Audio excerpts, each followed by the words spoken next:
I start moving 102.5, 106.3. The game streaming live on Twitter, Twitch, YouTube, and Facebook Live. Thanks to the losses of Amanda J. Gentry. Caroline's here today. Hello, Caroline. Ian's here today. Hello, Ian.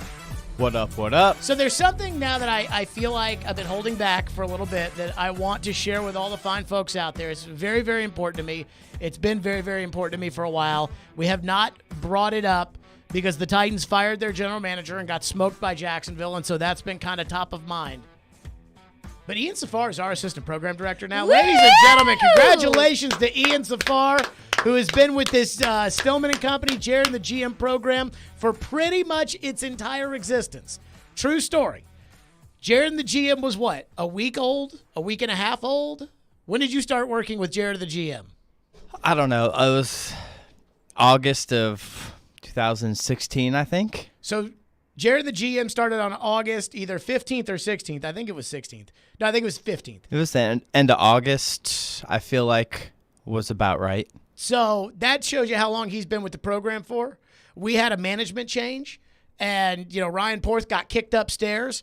And so Ian, on an interim basis, started programming our show and has now been doing it now for, what is this, like the 8th year, 7th year? I've lost track. But Ian recently named by the company as the new assistant program director here at 102.5 and 106.3 The Game. And I just want to say that not only is it well earned, but there are very few people that I have worked with in the decade that I have been in the radio industry that I have more respect for at what they do than Ian. And I mean, I don't think that we hide it here. Like I think Ian's just as big a part of this program as I am, as Caroline is, as Floyd was. Mm-hmm. I think we all, I think we all, to a certain extent, enjoy working with Ian. But I think more importantly, we all not only trust Ian and the guy he is and the guy that he's been for all of us, but also trust him that he'll make the right decision whenever something important comes up. Seems to always make the right decision. And I've never worked with somebody who I trust doing their job as well as Ian does his job. And that's no knock on anybody else. I don't want this whole D-Mace take about that means the best leader I've ever been around, thing here. But that's just how much I appreciate Ian. We've been together now for forever. We've been through pretty much everything. I remember when Ian told me and Floyd that he was going to be a dad. And I remember thinking, you're going to be what? I remember when that happened. Obviously, the passing of Floyd was a big deal to both of us. And I think a lot of people looked at it, too, when Floyd left, that it was like just me. But it really wasn't just me. It was me and Ian the whole time. And so we've always been a team. And I am just so incredibly grateful for Ian. And I am just so incredibly happy. So congratulations, Ian. Well, I appreciate that. It's been, it's gone by quick, man. It's hard to believe it's been that long since I started working here and pretty much doing intern stuff and part-time producer. As they say in the radio biz, if you're a student, like, you work your way slowly, and if you keep working up and showing up and doing what you got to do, good things can happen. So I appreciate that, and I appreciate everybody's support, and just keep plugging away, man. Just keep plugging away. So proud of Ian. Not only that, now he's a father of 2. Got married, didn't invite me or Floyd. We took note of that. It was a COVID wedding. Nobody really got invited. When he told us he was getting married, it was like November 2020, and he was like, all right, guys, I'm off the next couple of days. I'm getting married. And I was like, we're not invited. And he was like, it's just like me and my parents, and that's it, or whatever. And I was like, we're not invited. And Floyd was like, congratulations, Ian. So happy for you. Ha ha. And so, but no, I'm just really, really thrilled for Ian. All right, let's get right on to business. Congratulations, Ian. So, thank you. Everybody accuses me of always starting stuff, right? You do tend to stir the pot a bit. Okay, so I think something's going on inside the Titans, and nobody's talking about it. But it's not me who's starting this. Rich Gannon, former league MVP, has got a show on SiriusXM NFL Radio. Rich Gannon, he thinks something's going on in the Titan facility. This was the number 1 seed in the AFC a season ago. And it just seems like something internally is going on down there. They've lost their way. And the challenge is, try and get it back. And it's not going to get any easier as they got the Chargers this weekend, and the Chargers, obviously can put up a lot of points. So he's saying like something's not right down there. Right. Bob Shoop was on our show, longtime college coach, but, he's not in the Titans facility, and he's certainly not taking things from me. Bob Shoop was on our show Tuesday. He said from watching the tape, he could tell something was up. And the other thing I noticed was the body language of some of the defensive players. Football's a weird game, because in basketball and baseball and hockey, you play both offense and defense. But in football, you're not two separate teams, but you're two separate units. And I saw a little bit of the body language of the defense, I thought, even from the coach's film in the game. And they get that fourth down stop, in the middle of the third quarter. The game's still a game at that point. And they get the fourth down stop where Weaver breaks up the pass, and it's a big stop right there.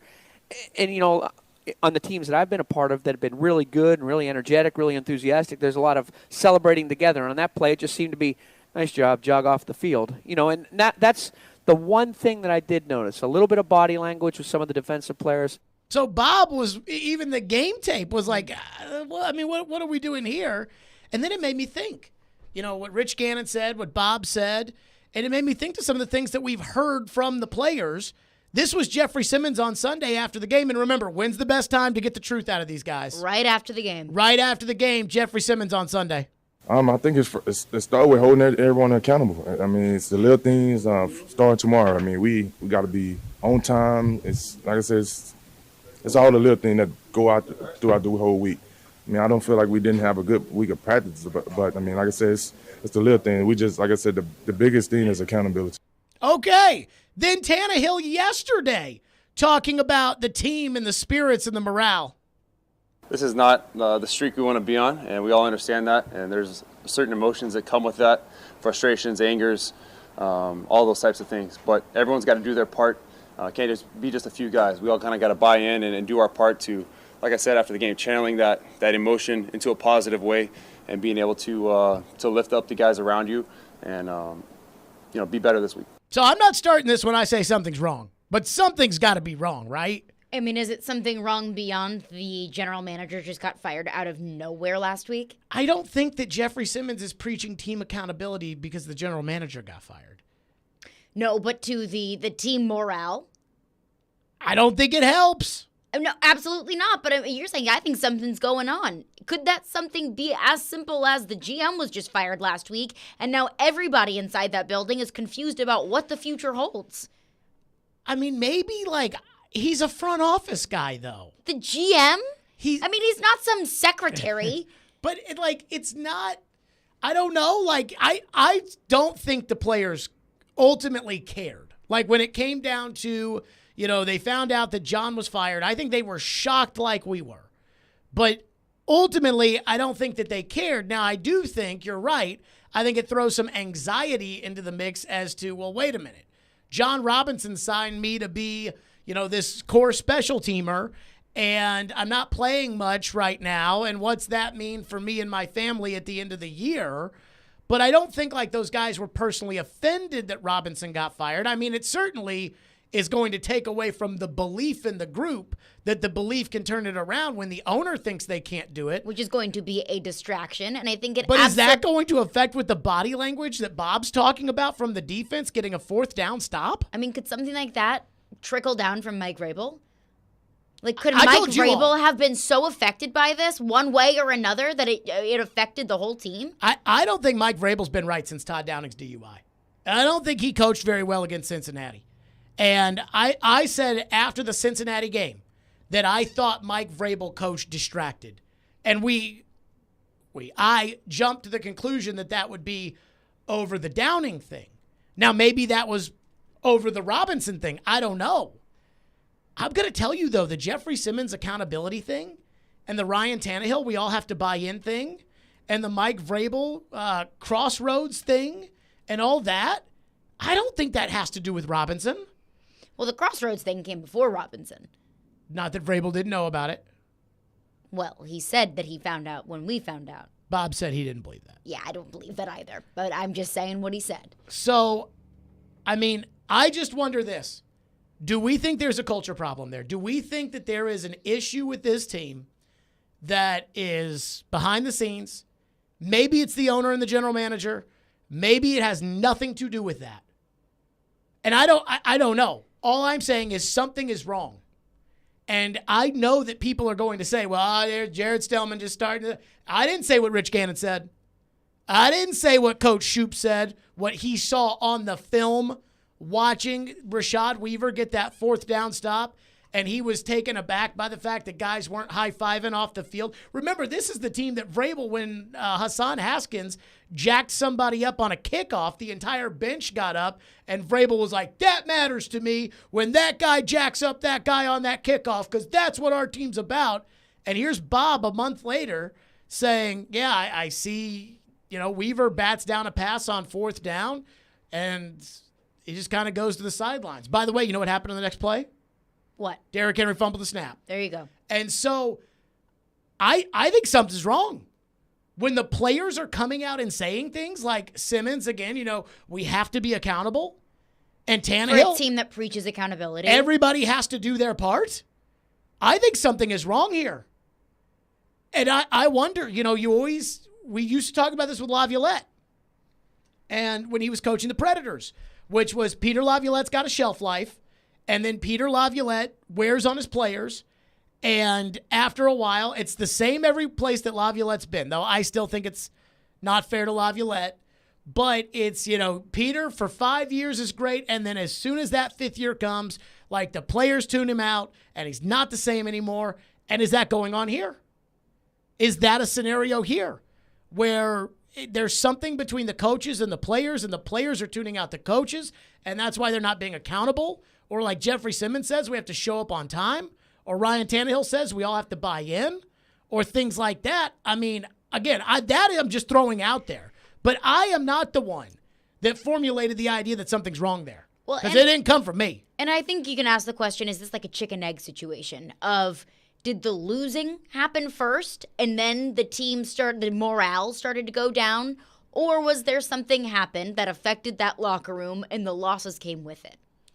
I wonder, because they hadn't done a whole lot of winning over the past few weeks, and I think that can be detrimental to your football club, especially considering everything else that's been going on with this football team. Your offensive coordinator gets a DUI and your GM gets fired. What was the thing? When were things good, and then what happened that led to things being bad? The DUI. The DUI. But how can that really affect that locker room I don't know. poorly? I don't know. Those guys are probably looking at it like, damn, that sucks. That's what I thought. They probably don't care. When Chris Sanders was like, I think the players care to make sure that Todd Downing's doing okay. I'm thinking, no, that's what you thought when you played Chris Sanders. But I don't think the actual players on the Titans are worried one iota about Todd Downing's DUI. But maybe that caused a rift. Maybe it was like, hey, if a player got a DUI, the league would suspend the player. Or, if one of us did something, Vrabel would yell and scream. But when it's one of his guys, he doesn't do anything about it. I don't know. I just know that when I left Lambeau Field, boy, did I have a great time at Lambeau Field. When I walked out of Lambeau Field, the Tennessee Titans were one of the hottest teams in the NFL. And now I got Rich Gannon saying something's not right. I got Bob Shoup mentioning several times when he was on with us Tuesday that something is wrong with their body language. I've got Simmons talking about needing to be more accountable. I've got Tannehill talking about needing to buy in. I've got Vrabel on his coach's show trying to tell people things aren't broken, everything's fine. And normally when somebody tells me everything's fine, everything's not fine. So what is going on with the Titans? TD will be here. They've got coach meetings or interviews or whatever, so TD will be here at 3:30. Teron Davenport will join us. He's been in the locker room, and you know that if something's wrong, those players off to the side probably talk to TD about it. So TD will join us, and we'll ask him. But, it's all adding up. Everybody say, hey, something's not right. 615-737-1025 is the phone number. And that is, I don't think there's any chance the Titans miss the playoffs. I don't think there is any chance that they miss it this year. I think they'll win the division. But if there's a rift internally in the team, that could keep you from the playoffs. Like, that could get you to lose to the Texans and keep you from making the playoffs. So what do we think of it? 615-737-1025 as we are rocking and rolling. 615-737-1025. Speaking of attitude internally, what about Mike Vrabel's attitude change? It is different, and it doesn't make a lot of sense. And could he be trying to control the damage? We'll get to that next. Stillman and Company, 102.5, 106.3 The Game. Your home for the MTSU Blue Raiders is 102.5 and 106.3 The Game. Every touchdown. Yes, touchdown. Every three. Free ball, yes, sir. It all lives here. Middle Tennessee. You can also hear the Blue Raiders in the Borough on 97.5, Middle Tennessee Athletics on 102.5 and 106.3 The Game, and the Game Nashville app. Finding great candidates to hire can be like, well, trying to find a needle in a haystack. Sure, you can post your job to some job board, but then all you can do is hope the right person comes along, which is why you should try ZipRecruiter for free at ZipRecruiter.com/radio. ZipRecruiter doesn't depend on candidates finding you. It finds them for you. Its powerful technology identifies people with the right experience and actively invites them to apply to your job. You get qualified candidates fast. So while other companies might deliver a lot of hay, ZipRecruiter finds you what you're looking for. The needle in the haystack. See why 4 out of 5 employers who post a job on ZipRecruiter get a quality candidate within the first day. ZipRecruiter, the smartest way to hire. And right now, you can try ZipRecruiter for free. That's right, free at ZipRecruiter.com/radio. That's ZipRecruiter.com/radio. ZipRecruiter.com/radio. Hey, it's Jared from my official sportsbook app, the FanDuel Sportsbook app. Now is the perfect time to download FanDuel, America's #1 sportsbook, because right now new customers get a no-sweat bet up to $1,000. That's free bets back if your first bet doesn't win. Just sign up with the promo code JGM. FanDuel has all your favorite bets, from the money line to point spreads to player props, and you can combine your bets for a chance at a bigger payout with the same game parlay. With live betting, you'll be able to get in the game whenever you want. For me, I think it's pretty simple. Titans stink right now, going on the road to the Chargers. I'll take the Chargers, a place they never win. So sign up today with promo code JGM for your no-sweat bet. That's promo code JGM, and make every moment more this season with FanDuel, an official sportsbook partner of the NFL. 21 and older and present in Tennessee. First online real money wager only. Refund issue is not withdrawable free bets that expires in 14 days. Restrictions apply. See terms at sportsbook.fanduel.com. Gambling problem? Call the Tennessee Red Line at 1-800-889-9789. Need cash for the holidays or to pay off credit cards right now? Loan Pronto's all-new Express Equity Line of Credit program is just what you need. This is great. You can keep your low mortgage rate and still get cash out. That's right. You don't have to do a full home refi. You can tap a small portion of the equity you have and enjoy a super low rate. With Loan Pronto's Express Equity Credit Line, you can close in 7 to 10 days, and a $50,000 loan will come your way, and it only costs you around $300 a month. Use that money to pay off whatever bills you have. Credit cards, consolidate other debt, or start a home improvement project. With Loan Pronto, you can access up to 95% of your home's equity, and 9 out of 10 homeowners won't even need the appraisal. Even if you did a total refi recently or just bought your home, you can tap the equity with this fast, easy program. Do it now before the holidays. Call Loan Pronto, 615-499-5780. That's 615-499-5780, or go to loanpronto.com. Equal housing lender, NMLS 1661781, subject to lender approval. We want to hear from you. Thanks for taking the call. Join the conversation. Call or text at 615-737-1025. Driven by WilsonCountyHyundai.com. You're listening to Stillman and Company. Sounds like this has been a game-changing day for all of us. Presented by TriStar Moving on 102.5 and 106.3 The Game, and on the Game Nashville app. As the Titans got back to work, something jumped out to me. You heard it in the open. Guys resolute, that disappointed by the 3-game.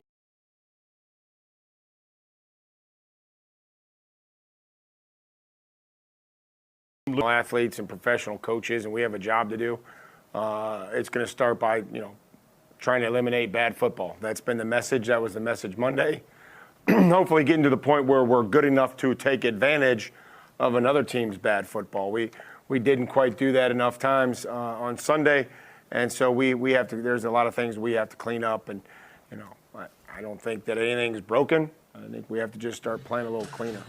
All good in the hood, says Mike Vrabel on the Coach's Show, which I believe it gets taped on Monday, which airs on Tuesday. All good. Nothing's broken here. Everything's all right. And again, something's not right with this team. Whether it's Rich Gannon on SiriusXM saying that something is going on behind the scenes, whether it is Bob Shoop watching the tape and saying the body language of this team is not good, whether it's Jeffrey Simmons saying everybody needs to start being accountable, or Ryan Tannehill says everybody needs to buy in, and now Vrabel has turned into the sunshine pumper. And this goes back after the Eagles game 2 weeks ago, the infamous Crossroads comment where Mike Vrabel, listened to him 10 days ago, and we will compare it with him yesterday. This was Vrabel 10 days ago after the Eagles game. I mean, I think we're at a crossroads. I told the team I think we're at a crossroads and kind of how we, want to continue down this season. And we can't point fingers. We have to assume that each and every one of us didn't do a good enough job because we didn't.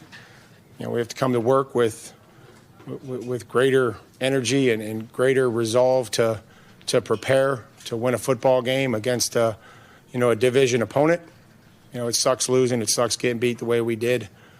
But we have to, we got to make a decision.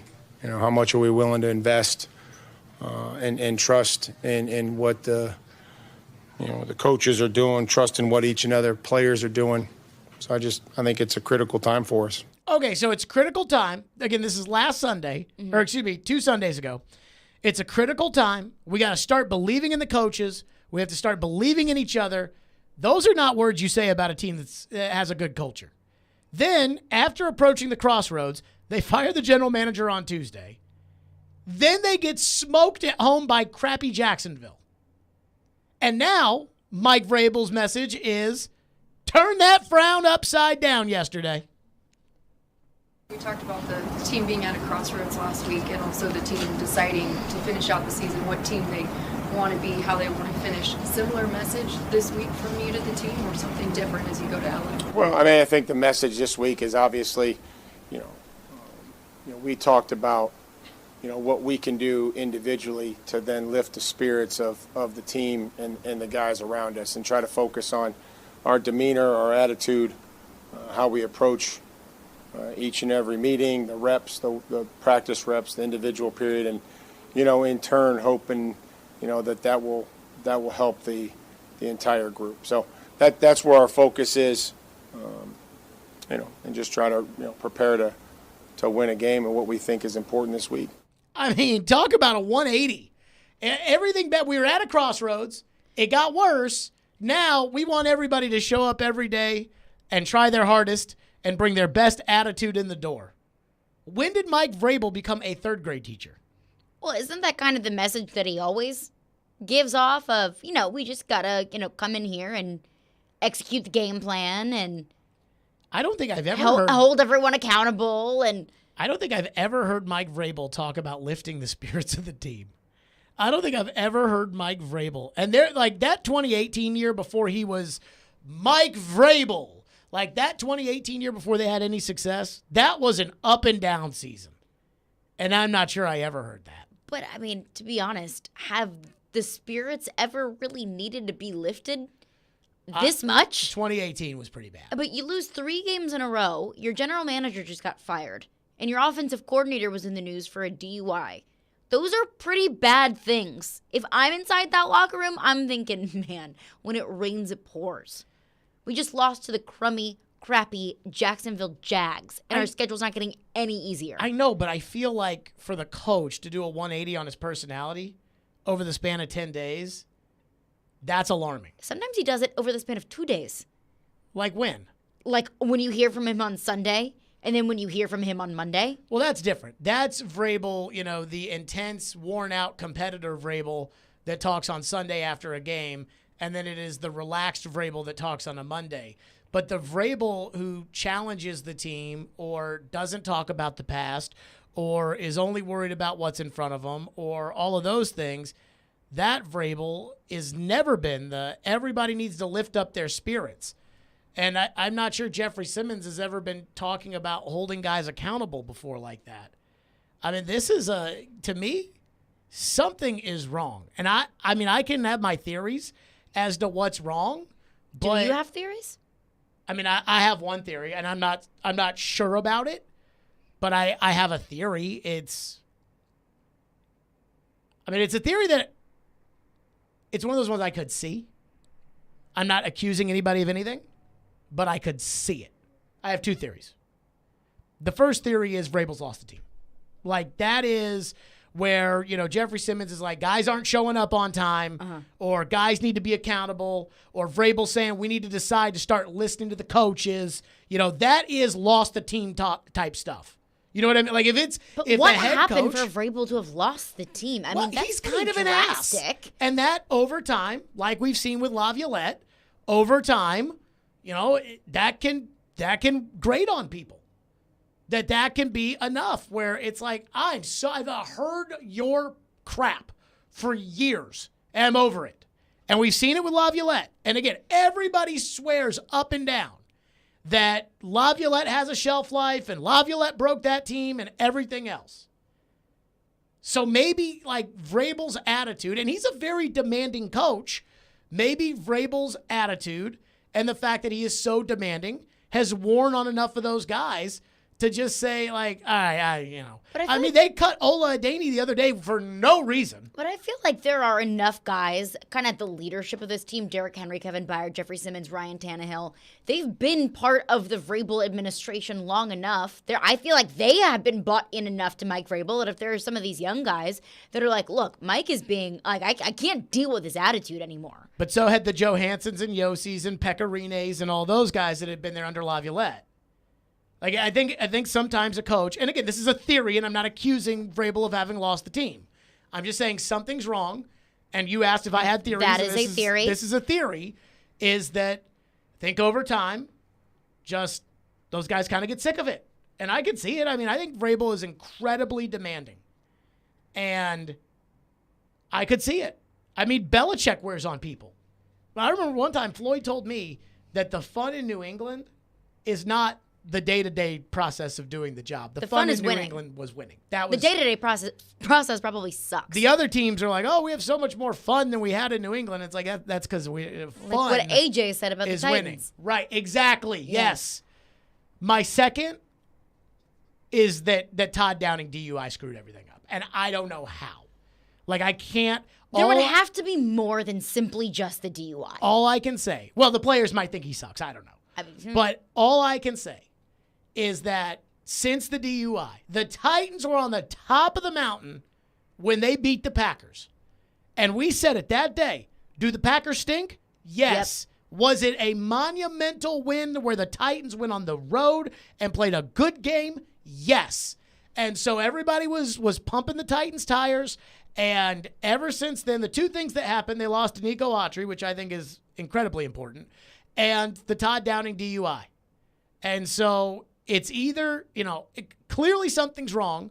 I don't know what's wrong, but you asked me if I had theories. Those are my theories. I'm not accusing anybody of anything, but those are my theories. 615-737-1025. We'll get into your phones. 615-737-1025. Our phone lines are driven by WilsonCountyHyundai.com. What do we have? Liam texts in and says, doesn't a great coach give a team what it needs? I would think so. And I think that Mike Vrabel is a great coach. But, I mean, I think Laviolette's a great coach. And everybody tells me he's got a shelf life. And everybody said, he gets there in Philadelphia or gets there in Carolina. They win a cup. Mm-hmm. And then it runs its course and he gets fired. He goes to Philadelphia. They go to the Cup. He pisses everybody off. It runs its course. He gets fired. What does it runs its course mean? You stop winning? Or does everybody just get sick and tired of you? I think it's a combination of both. Because I would say if you're winning, you can probably put up with a whole lot of bullcrap. I think that Laviolette... That's what made Belichick tolerable, I'm sure. Oh, Belichick would have been fired in 2 or 3 years if he acted the way that he acts without Super Bowls. The championships. Right. I'm just telling you, I just saw with Laviolette. I mean, let's be honest. Laviolette won a division title and halfway through the next year got fired. John Hines has not sniffed a division title. He's on year 4. So maybe the nice guy, I don't know. And I don't think Hines has lost the room either. But Vrabel is more of the Laviolette type. Vrabel's very demanding. Vrabel's very my way or the highway. Vrabel is... works those guys to death. Vrabel doesn't accept excuses. Vrabel pushes people really hard. And Vrabel can be kind of a jerk. And so I'm just thinking that if it's so bad that Bob Shoop is commenting on the body language that he sees on the game tape, that's bad. Something has got to be wrong. We'll get back to more of your phone. 615-737-1025 is our phone number, 615-737-1025 here on the program. Plus, what else Rich Gannon had to say, again, former league MVP. We'll get to that coming up. Hey, catch the Eddie George Show featuring Jonathan Hutton on 102.5, 106.3 The Game, Tuesday at 6.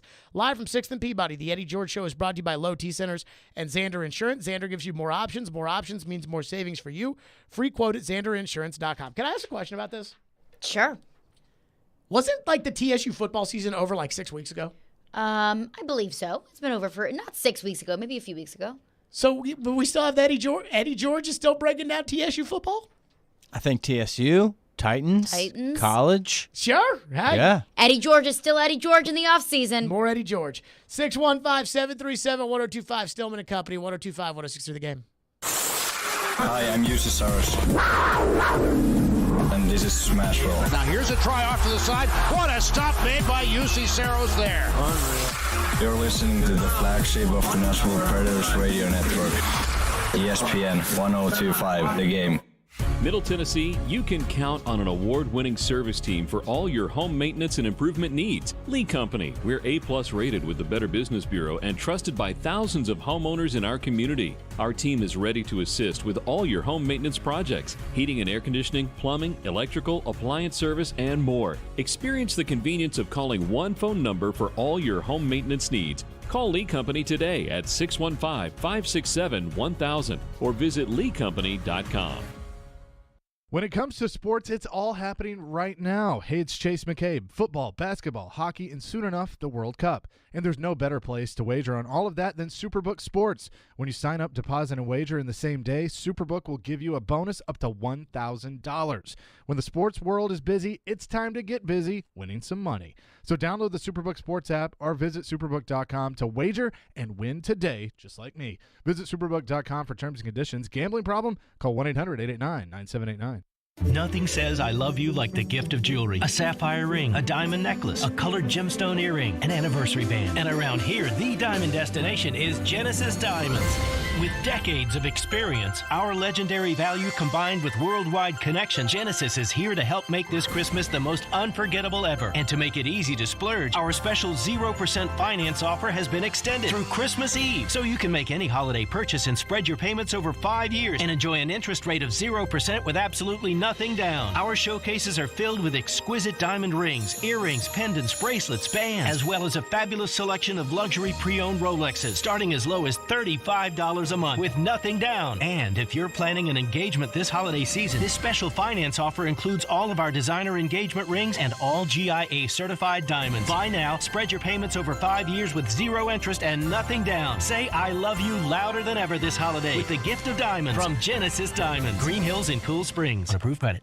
Harman Energy is now hiring drivers for their Nashville team. Harman Energy is Tennessee's petroleum solution for major industries. Right now, they're offering competitive compensation. Fuel tank wagon drivers start at $26 an hour. Fuel transport drivers, $29 an hour. Plus, there's a $4,000 sign-on bonus for CDL drivers. Top quality benefits and a great place to work, Harman Energy employees provide totally outrageous customer service. Come be an employee owner with the Harman team. Apply now at HarmanEnergy.com. Hey, it's Chase McCabe, and every season is screwball season in my house. No matter the time of year, that rich, smooth taste just hits the spot. Y'all know Screwball. It's made with real whiskey, peanuts, and peanut butter, and it's just flat out delicious. It's my favorite. However you take it, as a shot, in an espresso martini, or a peanut butter old-fashioned, make it a Screwball peanut butter whiskey. Enjoy responsibly. Copyright 2022 Screwball Spirits, LLC, San Diego, California. Whiskey with natural flavors, 35% alcohol by volume. This is for the men who never settle, the ones who believe only quitters end a game in a tie, the type of guys who choose the bar with the biggest TVs to overcompensate for theirs at home. This is the Lodge mentality. This is Twin Peaks. Have some family or friends in town for the holidays? Show them a good time. Great scratch food and even better scenic views at Twin Peaks. With plenty of shareable things on the menu, this is your place for holiday gatherings. Contact your favorite location for more info today. Can't get enough Vanderbilt basketball? Intercepted right all by himself for a one-hand flush. Your home for the Commodores is 93.3 Classic Hits. Put it up. It's good. Count it. Join Coach Jerry Stackhouse and his team on their journey through the SEC. Pulls a trigger. Yes, from 3. Check out Vandy Hoops on 93.3 Classic Hits and the Classic Hits app. Hey, Nashville, this is Dan Lebitard. You're listening to Nashville's best sports talk, ESPN 102.5 The Game. You know, sometimes there's a turning point in the season. And go back to them beating up on the Green Bay Packers on Thursday night. You remember that game, November 17th? Very well. They beat them 27-17. They got on the plane. Everybody's feeling good. They get off the plane. The offensive coordinator gets a DUI on his way home. They play the Bengals the next week. They lose to the Bengals. They play the Eagles the following week in Philadelphia. They get trounced, 35-10. A.J. Brown goes off. They come back and they fire the general manager, John Robinson. They get beat up by, a team that everyone expects they'll beat, the Jacksonville Jaguars. And the Jaguars put 36 points on them, Bruce, and they turned the ball over 4 times. Now, to me, something's going on down there. They've lost 3 straight games. They've kind of lost their mojo, and they're in danger of missing the postseason. Rich Gannon, he's not holding back on SiriusXM right there on the Titans. And again, it starts the last night the Titanic sailed the ocean when they beat the Packers. And then ever since then, it's been like the rest of the movie Titanic. It's been bad. It did kind of feel like that was the season's peak. And once you hit your peak, it's only downhill from there. Literally, and that's what it's it's felt like. Titanic, the peak. Yes. And so to that's the iceberg. So again, I don't know what's wrong. I just know that something is wrong based on the player comments, based on Coach Shoop's evaluation of the film with the body language, saying he had a problem with that. What we've heard from Rich Gannon, Vrabel's weird, rah-rah, motivational coaches TV show. He and Mike Keith, nothing is wrong, folks. Go team. I don't know what it is. You asked me for my theories. I gave you 2. One, yes. Vrabel's lost the team. And again, I'm not saying Vrabel's lost the team. I'm saying that could be a possibility. 2, something with Downing's DUI screwed everything up. What are your theories? I can't buy in that Mike Vrabel has lost the team. I would understand that would probably explain a lot of what has happened over the last few weeks of the body language and the accountability and guys can't be late and the crossroads. But I just can't believe that an entire locker room would turn on Mike Vrabel. That Mike Vrabel he's a former player. He gets it. He's been where these guys have been. Not a lot of coaches in the league have the privilege of having that experience. Not a lot of players have the privilege of being able to play for a player coach. I can't believe that just because I believe in Mike Vrabel too much to think so that. Give me a theory. Because you will agree something's wrong. Something's wrong. But to go all the way back to the plane, I'm not counting out the plane or the DUI or the Todd Downing thing. I'm not throwing that out at all. I think that's a very viable explanation. But then you look at the 2 weeks following that. You lose to a Bengals team by 4 points, and that's just a good team, and the quarterback is just better than yours. Although the Titans did do plenty of screwing up. Well, they've done a lot of screwing up all season long. True. And then you lose to an Eagle team that is just better than you. I mean, they're the best team in the league right now. They did to the Giants exactly what they did to you. Exactly. So I think that, to look at those 2 games and say, well, things have been going downhill those 2 weeks, I think he just got beat by 2 good teams. I have to think it had to do with something with John Robinson. And maybe John Robinson's firing didn't directly affect each individual player, but it sent shockwaves through that entire organization. That Mike Vrabel is now feeling a little bit of heat or anxiety of what am I going to do in the next few weeks? What are we doing in the draft? What's the future of this team? And maybe the players can feel that too. I think that ever since John Robinson got fired, I look at the past week, losing to the Jags, losing to the Bengals, losing to the Eagles, those are going to happen. Losing to the Jags in the fashion in which they lost to the Jacksonville Jaguars, I mean, that looked like a team that was defeated. And no focus either. Like, fumbles from Derrick Henry, Roger McCreary letting a ball go right through his hands. Yeah, I mean, Chigakonkwo blocking to the wrong side. Like, all the it was just a complete lack of focus game. It looked like a team that had been distracted all week long. Like, I don't think you lose to the Jags if your mind is 100% in it, if you're totally focused. So I have to think it's something to do with John Robinson. Interesting theory. Phones, 615-737-1025. Phone lines driven by WilsonCountyHunter.com. Dale is up next. What's up, Dale? So I have a lot of questions about the Titans. Give it to me, Dale. So how can Derrick Henry and the Titans stop Justin Herbert and the LA Chargers? I got to tell you something, Dale. Not a bad call. I got to tell you something.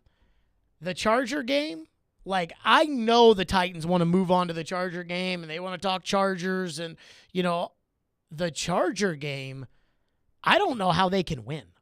I truly do not know how they can beat a team that does not run the football and only throws it on every play, and the quarterback will stand in the pocket as long as he needs to, and he'll run out of the pocket, and he can throw it to anybody, and he can chuck it 90 yards down the field, and the Titans can't get any pass rush on a quarterback, and I have no idea how they're going to have to travel to L.A., and they might have a culture issue right now on their team, and the best thing for that is traveling out to Los Angeles, and they're not even going out ahead of time, which they probably should do given the way things are going right now.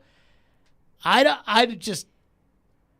have no hope on Sunday. If they win, then it'll be a Vrabel special, and who would have seen it coming? But I don't see it. And that's the one kind of glimmer of hope that I have after that Jacksonville game, because you could look at it like you lost 3 games in a row. You got a road trip to LA, then you got to beat the Texans, and then you got to play the Dallas Cowboys. It feels a little bleak at this point. But I'm thinking, what if the Jacksonville game was one half of a Vrabel special? And we have another half coming this week. And a week where it feels like there's no way, a long road trip. All week long, we've been talking about the drama surrounding the organization. If they go out on Sunday and they beat the Chargers, how will your perspective shift? Because I think mine will. I don't know. I'll think, okay, maybe this team just, They're for a a week 3-point of dog. Distractions. They're not an 8-point dog. You know what I mean? But not even just on the field stuff. I hear you that the Vrabel special is usually, you're a 14-point dog to Buffalo in their house, and then you go out and beat them. But with everything else going on with this organization, the fact that we're talking about if Mike Vrabel has lost the team or not, and then they go on the road at LA, a long road trip after you just lost to the Jags and you beat the Chargers, that kind of feels like a little voodoo magic to me. More phones, 615-737-1025. I think this team is freaking broken. I do. And the more they say it's not a broken team, the more I'm starting. Because I didn't come into this week thinking the team was broken. But now all the talk, I'm like, maybe they are broken. And the more I hear it, the more I just don't know if anybody over there has the answer. And I don't know, if they trust the coaches. 615-737-1025. And before you sit there and you say, oh, Jared, you're saying you don't know if they trust the coaches. You're making stuff up. Vrabel said after the Eagles game, we need to trust the coaches. That's not me saying that. I know this is going to get turned around into I said this. I am just going off of what they say. When Jeffrey Simmons says we need accountability, guys need to show up on time. I didn't say that. They said that. You still looking for Christmas gifts? Check out Nashville's best deals now and get half off gift cards to Joyland, Old School Pizza, Seafood Sensations, River Queen Voyages, and more. Visit thegamenashville.com/deals while supplies last. Our big long commercial-free segment's next. Want the latest on college football and Nashville sports? He looks like 1,000 quarterbacks I've seen in a college game. Join Outkick 360's Chad Withrow every Friday at 5 with Stillman and Company. The coaching staff kept him and got rid of the other guys. He'll bring opinions and charisma for a full half hour every week. If he's so great in the locker room, then give him a coaching gig. Chad Withrow is presented by Two Rivers Ford. Custom order your new Ford from Two Rivers Ford on 102.5 and 106.3 The Game and the Game Nashville app. From the Fox 17 News Code Red Weather Center. We'll finally start to see more sunshine today, and we're going to stay dry, but we're going to get colder too, with high temperatures around 50 this afternoon. Tonight, we'll see partly cloudy skies with low temperatures falling to near freezing. For Fox 17, I'm meteorologist Brett Lewis. Brought to you by Hiller Plumbing, Heating, Cooling, and Electrical. Call the Happy Face Truck today. When joint pains cause you to sit out on everyday activities, it's time to make an appointment with Dr. Matthew Beal at Houston Clinic Orthopedics. Dr. Beal can diagnose your problem and treat the joint pain for both surgical and non-surgical matters. Board certified and fellowship trained, Dr. Beal specializes in hip, knee, joint replacement, and adult joint reconstruction. Visit tn.houston.com to learn more about Dr. Beal and to book an appointment online. Houston Clinic Orthopedics, when experience matters. When it comes to procuring my adult beverages for the big games, I saddle up and head to Red Spirits and Wine. Red's titanic selection of beer, wine, distilled spirits, and cigars is second to none. And Red's Cracker Jack crew always delivers a winning combination of service and value. There's no two ways about it. Red is top of the range. Open 7 days a week at Highway 70 South in Bellevue. And check us out at redspirits.com. Need cash for the holidays or to pay off credit cards right now? Loan Pronto's all-new Express Equity Line of Credit program is just what you need. This is great. You can keep your low mortgage rate and still get cash out. That's right. You don't have to do a full home refi. You can tap a small portion of the equity you have and enjoy a super low rate. With Loan Pronto's Express Equity Credit Line, you can close in 7 to 10 days, and a $50,000 loan will come your way, and it only costs you around $300 a month. Use that money to pay off whatever bills you have, credit cards, consolidate other debt, or start a home improvement project. With Loan Pronto, you can access up to 95% of your home's equity, and 9 out of 10 homeowners won't even need the appraisal. Even if you did a total refi recently or just bought your home, you can tap the equity with this fast, easy program. Do it now before the holidays. Call Loan Pronto, 615-499-5780. That's 615-499-5780, or go to loanpronto.com. Equal housing lender, NMLS 1661781, subject to lender approval. Prescription products require an online consultation with a healthcare provider who will determine if a prescription is appropriate. Restrictions apply. See website for full details and important safety information. This message is for the guy who isn't perfect in the bedroom. And let's be honest, who is? Maybe the issue is getting it up, or keeping it up, or maybe it's finishing too soon. If any of these performance hiccups sound familiar to you, don't sweat it. Hims can help.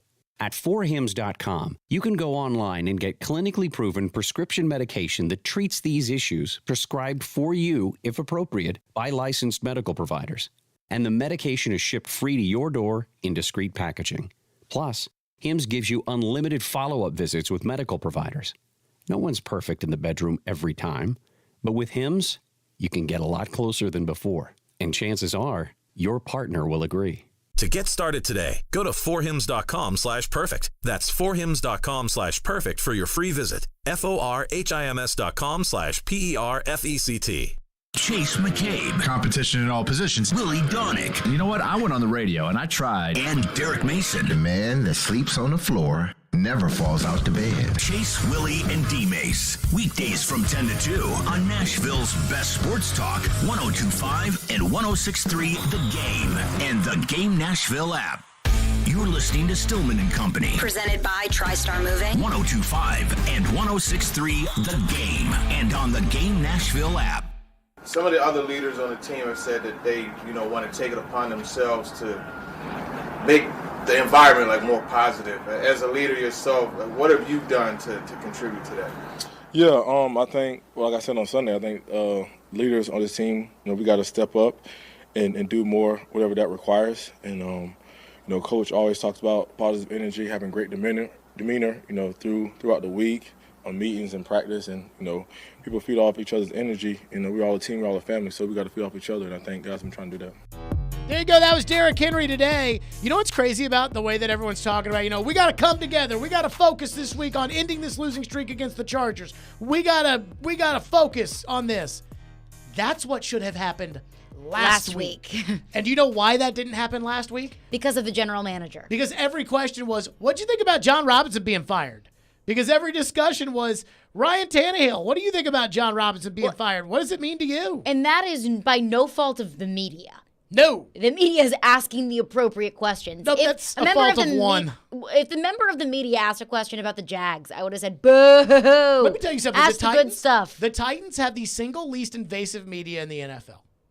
I mean that. The owners' meetings are going on in Dallas right now, right? Uh-huh. The Titans owner is making headlines left and right. Yes. Speculation galore. Mm-hmm. They're interviewing minority candidates for GM positions, or not interviewing, but they're getting to know, quote unquote, minority candidates at these owner meetings, right? Yep. Who's there? Who covers the team that's in Dallas? I don't know. Now, you do realize, like, we have a newspaper that covers the Titans. And I like the Tennessean fine. I'm not knocking them. No, I do realize that. But they should be, like, somebody should be, who covers this team should be in Dallas. And it's not so much Amy wouldn't say anything. But which minority candidates are part of the NFL's, who met her, what were their impressions, what did Amy say, what did she, like, those are the things. And so don't blame the media about anything around here. I think it is a very, and I don't, when I say non-invasive, I don't mean that it's a bad media or that they don't do their jobs or anything like that. It's just not as invasive as other places like Dallas. Let's go to your phones. Jim is up next on the Jags game. What you got, Jim? Yes, sir. This is just my theory. My theory is the players laid down on the coaches during the Jags game just to, I guess, piss them off. Piss them and Miss Amy off. That's just my theory. Hey, you know what? Thank you for your call. Every theory is welcome because they don't ever tell the truth. So if you don't tell the truth, then I think that, that's how speculation runs. Well, according to Joe, there is one theory that is unwelcome. Oh, I was going to say, according to Joe, the only theory that's allowed is his theory. Maybe that's true. Those are the only theories that Joe Rexroad allows. I don't think the players tanked the Jacksonville game. No. But no. I do think... If they did, then this team's culture is completely shot. I do think that once Derrick Henry fumbled and Jacksonville went down the field and scored the touchdown, I think there was like a... and just all the air went out of the balloon. And I don't think that had that been a regular game, had that been 75 and sunny at Nissan Stadium, nobody got fired in the middle of the week, not everybody trying to figure out what's next for them and the organization and everything else, that the team could have overcome that. And last week, it was like that mistake turns into halftime. Jacksonville runs the opening kickoff of the second half back for a touchdown. They end up calling it back on a phantom hold. Jacksonville still moves down the field, scores a touchdown. Now the team is in some deep, deep trouble offensively. Jeff Swaim gets called for a crackback. And now Todd Downing had a quote today where he was asked about the second half, and he was like, after the crackback, I could have handed the play sheet to anybody in the stadium. What are you going to do there? And it's like, man, there's a lot of player blaming going on around here. Do I think there's a divide between the coaches and the players right now? Yes, I do. Because coaches or a coach? Well, I definitely think there's a divide between the coaches and the players. Is there a divide between the head coach and the players? I don't know. But when the head coach says after the Philadelphia game that we need to believe in the coaches, that is not a sign that they are currently believing 100% behind the coaches. What do we have in the text line? Tyler Texan says the thing that's going on is losing. They've come to the conclusion that their offense isn't good enough to beat good teams, and there's division in the locker room, and the owner has reiterated that fact with firing the GM. It's as simple as they don't believe in one another right now. I think that's my Dennis Daly theory, is everybody that is a fan of this team thinks Dennis Daly sucks. Yes. And that is true, that Dennis Daly does stink. But in past years, when it's been a guy like David Quessenberry as the third-string left tackle for Taylor Lewan after he gets hurt and Ty Sambrilo, or whether it is that game against the 49ers that Dylan Radins had to play left tackle, or Khalif Raymond, or Dontrell Hilliard and Deontay Foreman last year, it was almost like a strength for the team to be able to pick up the weaknesses of the club. Even in the 2020 season when the defense was atrocious, I never felt like the offense was pointing a finger. But now, because it's so negative and it's so bad and it's so public with the embarrassment, like the loss to Philadelphia, and I do think that there's probably some finger pointing that's been going on. The Kansas City loss, the way the defense played, like that right there, that Kansas City game, that is what I'm used to with this team, which is defense steps up and they do their job to try to help the team get over the top because they know they're limited at quarterback. But when it's like Dennis Daly, I think it's become so negative, and the general manager gets fired over it, that it's kind of like even the guys on defense are like, well, what good's it do because Dennis Daly stinks? And it's one thing for us to say Dennis Daly stinks, but it's another thing for them inside that locker room to be resigned to the fact that it's that Dennis Daly stinks and not, hey, we know Dennis Daly stinks, but we're going to pick up Dennis Daly. And that is something I'm worried about. Well, there's a texter in the text line that believes that could be. That's their theory, that there's division between the offense and the defense. It says offense under Downing is clearly stagnant. Highest point total was 27 against the Packers. Defense has been dealing with injuries and lack of offense, puts more pressure on them. Probably some conflict between those two units. I don't think the defense has ever been the same since they played 100 snaps against the Kansas City Chiefs. I mean, and Jeffrey Simmons surely hasn't been the same. I think that's part of it, is that the defense that said, we've got your backs. They played 100 snaps, and it wasn't like the following week against the Broncos, the offense went out there and took care of business to pick up the defense. It's not like – now, they kind of did against the Packers, but division in the locker room is tough. The only reason I say that is because Jeffrey Simmons had a cut where he said, we turned the ball over 4 or 5 times, and we didn't get any turnovers. So it wasn't like he was – when there's a division in the locker room between offense and defense – it usually is something along the lines of, well, hey, we held them to 87 rushing yards in the first half. I mean, I don't know what we're supposed to do. That's usually what you get, and you haven't heard that from the defense. So I have a hard time saying that it is specific division between one side of the ball versus the other. Could it be division towards the coaches? That's different. Could it be a division to where the players look at Todd Downing like the rest of us look at Todd Downing, and we say this guy stinks? They're hurting us. That could be a problem, that the players don't necessarily trust the coaches. I mean, Austin Hooper had to bitch to ESPN around the trade deadline to get his name in a headline, and next thing you know, all of a sudden they start throwing him the ball a little bit more, and turns out he's actually not that bad. And so that is how you get a team mad at your players. Or, I mean, your players mad at your coaches. Is you start playing guys like Jeff Swaim every snap, and all of a sudden, why are you putting these guys in the game? That, I think, is a possibility. 615-737-1025 is our phone number. So, John McClain had a great quote last week. He said that, or this week, John McClain said that nobody knows why Amy Adams Strunk fired John Robinson, and that we'll never really know. CBS has a new report, which we will get to next. And it is... maybe not shocking, but if it's true, it's scary. We'll get to that. Hey, play Silly Underdog Picks today. Pick 3 football underdog teams you think will win this week for a chance to win great prizes. Play now at theGameNashville.com or the 1025 The Game app. Silly Underdog Picks is presented by Volunteer Hose and Gasket and Superbook Sports, voted the #1 sportsbook in Vegas. Download their app today. And speaking of Superbook Sports, they're a proud sponsor of the postgame show this Sunday following the Titans. Tune in to the postgame show with Jonathan Hutton and Chad Withrow live from the Superbook Lounge and Landshark Bar and Grill, Margaritaville on Broadway. The postgame show is brought to you by Renter's Warehouse, Two Rivers Ford, now with a huge inventory of in-stock vehicles to choose from, and Superbook Sports, voted the #1 sportsbook in Vegas. Download their app today. You love the game. Tennessee touchdown! Middle Tennessee gets the score. We live the game. Just work on the little things every day. They think the coaches are just coaches. We are. Frank City scores! On both sides of the ball. One big possession. Touchdown, Middle Tennessee. The game. Nashville's best sports talk, 102.5 and 106.3 The Game, and the Game Nashville app. ElectronicExpress.com. We make it happen. At the law office of Amanda J. Gentry, we are committed to defending your rights. Being arrested doesn't have to be the worst day of your life. Being served with custody paperwork doesn't have to be the worst day of your life. It may feel that way, but if you have Amanda J. Gentry representing you, you can feel confident that you're going to have the best quality representation in all of Middle Tennessee. Amanda J. Gentry goes wherever justice demands. 615-604-6263. AmandaJGentry.com.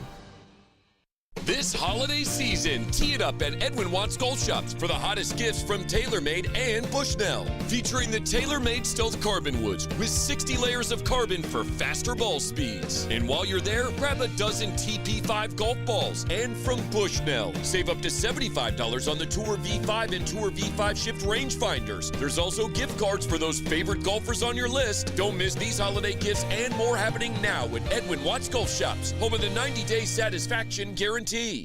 Hey guys, it's the holidays, but if your bells aren't jingling like they used to because of erectile dysfunction or low testosterone, maybe you aren't quite in the spirit of the season. And if that's the case, maybe you should give yourself and your partner a most special gift and head on over to the Tennessee Men's Clinic. The medical professionals at the Tennessee Men's Clinic are experts in treating ED and low testosterone. They've successfully treated thousands of men with ED treatments having success rates as high as 90%. And with a variety of ED treatment options, including wave therapy, they can likely find the right one for you. You might even find your bells are jingling like they haven't in a long time. Beyond this, the low T treatments they offer are highly effective, with most men seeing results in just weeks. If you're like most guys, you'll feel more energetic, you'll sleep better, get greater gains in the gym, and your sex drive will likely improve as well. So make an appointment and get that old jingle back. Your initial visit is only $99 and includes a PSA and testosterone test, a medical consult, and if medically advised, a test dose. Call 615-208-9090 or go to TennesseeMen'sClinic.com. Visit our website to learn more, including side effects. Treatment sex results vary. Achieve hero status this year. The woman in your life will love this unique and thoughtful gift. Always in style, always fits, always appreciated. Choose your budget, and whether you spend a little or go lavish, she can choose from 10 different services, all under one roof at a Moment's Peace Salon and Day Spa. Gift cards can be printed directly from the website, or they can be beautifully wrapped for a stunning presentation and even paired with other gifts like robes, candles, and all sorts of fun finds from the Gift Boutique. Learn more about this at amomentspeace.com/Christmas. Now's the time to get a great deal on select Kubota compact tractors, rated #1 in durability and owner experience. They're designed for easy operation and feature performance-matched attachments. Right now, put 0 down and get 0% APR for up to 48 months, plus save up to $1,100. Now through December 31st. See us or go to KubotaUSA.com for full disclaimer. Visit Coleman Tractor Company, your local Kubota dealer in Clarksville, Nashville, Paris, and White House today.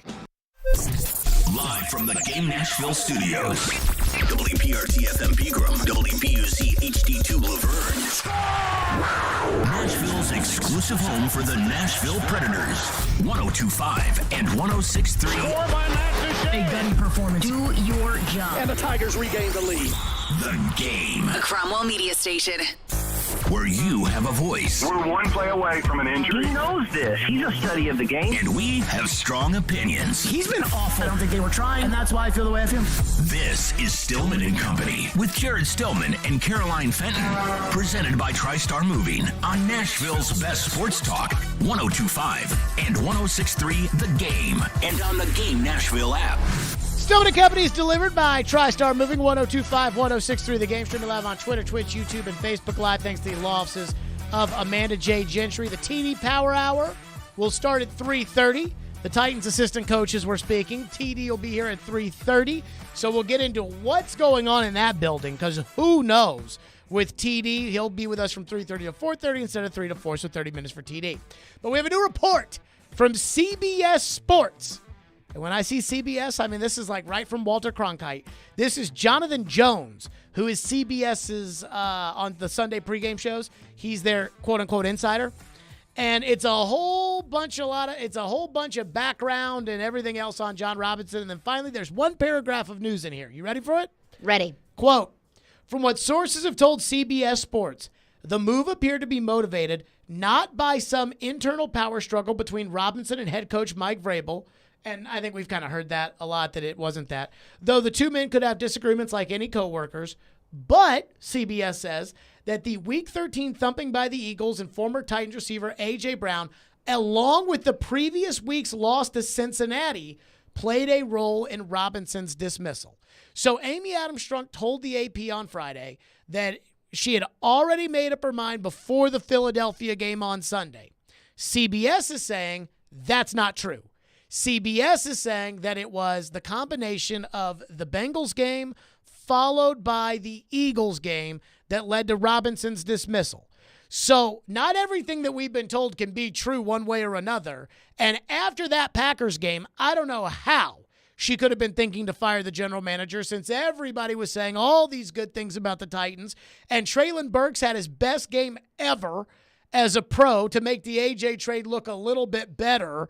And they went and smoked the Packers on Thursday Night Football. And so CBS says it was the Cincinnati game and it was the Philadelphia game that led to Robinson's firing.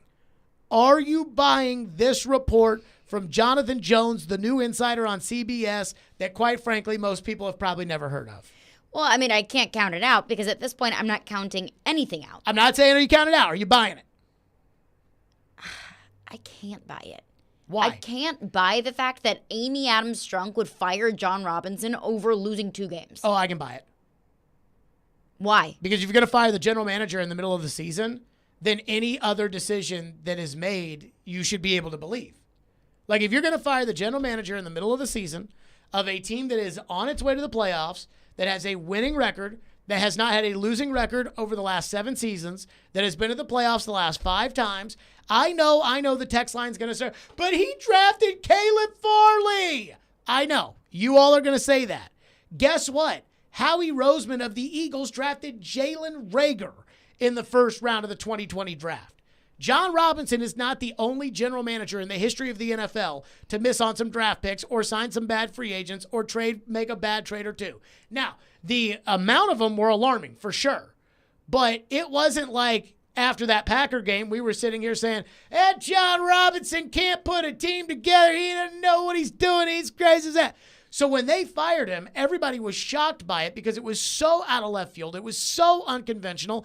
And quite frankly, it looked so stupid to everybody. There is not one person who has an ounce of football wisdom that has not thought this was ridiculous. Whether it's the people that we played off those cuts on Sirius XM NFL radio, whether it's John McClain who said, I think Amy's a good owner. She deserves one big mistake, obviously referencing this. I mean, there is not one football person in the world that is like, nope, I understand the idea of firing the general manager in the middle of the year. So if you're going to do it, the chances that you did it for some irrational reason, which those 2 losses, in my opinion, would be an irrational reason, I think is very fair. What I don't think about, and again, I don't think this is necessarily why they fired John Robinson, but how can you hold the Cincinnati Bengals game against him? I mean, they lost by 4 points. How is the Bengals game his fault? I mean, sure. Did the Titans pass rush not get to Joe Burrow? It didn't. Did T. Higgins, who the Titans could have drafted in the first round of 2020 instead of Isaiah Wilson, win a couple picks after? Did T. Higgins go off? Sure. Yep. But, I mean, John Robinson didn't hit the snapper in the head. I mean, John Robinson didn't miss the 35-yard field goal wide right. And I know it's like, well, those are the players that John Robinson picked that did that. And the idea of the coach didn't tell Derrick Henry to fumble. You can do that every day. I understand that. But, I mean, a 4-point loss, to me, that's not a GM issue. That is not a GM issue. A 4-point loss is not, man, our players suck so bad that we can't beat that team. That is either, man, if we had some better players, we probably would have won the game, or, man, they have too many good players and we need some better players. But it is not, we stink so bad we can't compete with any of these teams. And the one thing that I am a little torn on, everybody says the A.J. trade played a factor in this. Even though she said she was on board with the A.J. trade. There's the picture of her shaking his hand with a big smile in the war room when they made the A.J. Brown trade. Vrabel has said multiple times he was on board with the A.J. Brown trade. Everybody assumes that he's not telling the truth when he says that. Maybe she fired him over the A.J. trade. Like, maybe it is that simple. And so she fired him over the A.J. trade, and the Philadelphia fans that were taunting the owner's box, and she was so angry that just like I said on the Monday following the Eagles game, that is a game that gets coaches fired, that maybe she just reacted and fired him. And then everything else, like the people said to her, like, hey, don't tell anybody that you fired him over the AJ game because you'll look like an idiot if you say that you fired him over one game. Mm-hmm. Like that will then bite you next year when Traylon Burks makes the Pro Bowl and AJ has bad knees, then you'll look like the dumbest owner in the league. But firing over 2 games isn't much better. But I do wonder. Again, this is the only person who's reporting that this is about these 2 games. But because the decision was so irrational, I'm willing to believe that there is an irrational, driving force behind what was the final straw that went from, I see John leading our organization for years to come in February, and he's out. Maybe this is right. Maybe it was the Cincinnati game. Well, maybe Amy Adams-Strunk took the Cincinnati game last year just as hard as we saw John Robinson in tears over at the Combine. That's not he did not lose that Cincinnati game. You just said irrational response leads to irrational decision-making. The Titans Maybe roster. Amy Adams-Strunk looks at that game and said, we should have won that game, and she wanted this to be revenge. Then fire the quarterback. All week long. This isn't a revenge game. This isn't a revenge game. But Amy Adams-Strunk is saying, nope, I want my team to have revenge on the team that took them away from the path to the Super Bowl last year. I said if I owned the Titans, this was after the Cincinnati game, the playoff game, I said that I would tell John Robinson I want a new quarterback. That I would have called John Robinson into my office after the Cincinnati game that Tannehill threw away, and I would have told him that I want a new quarterback.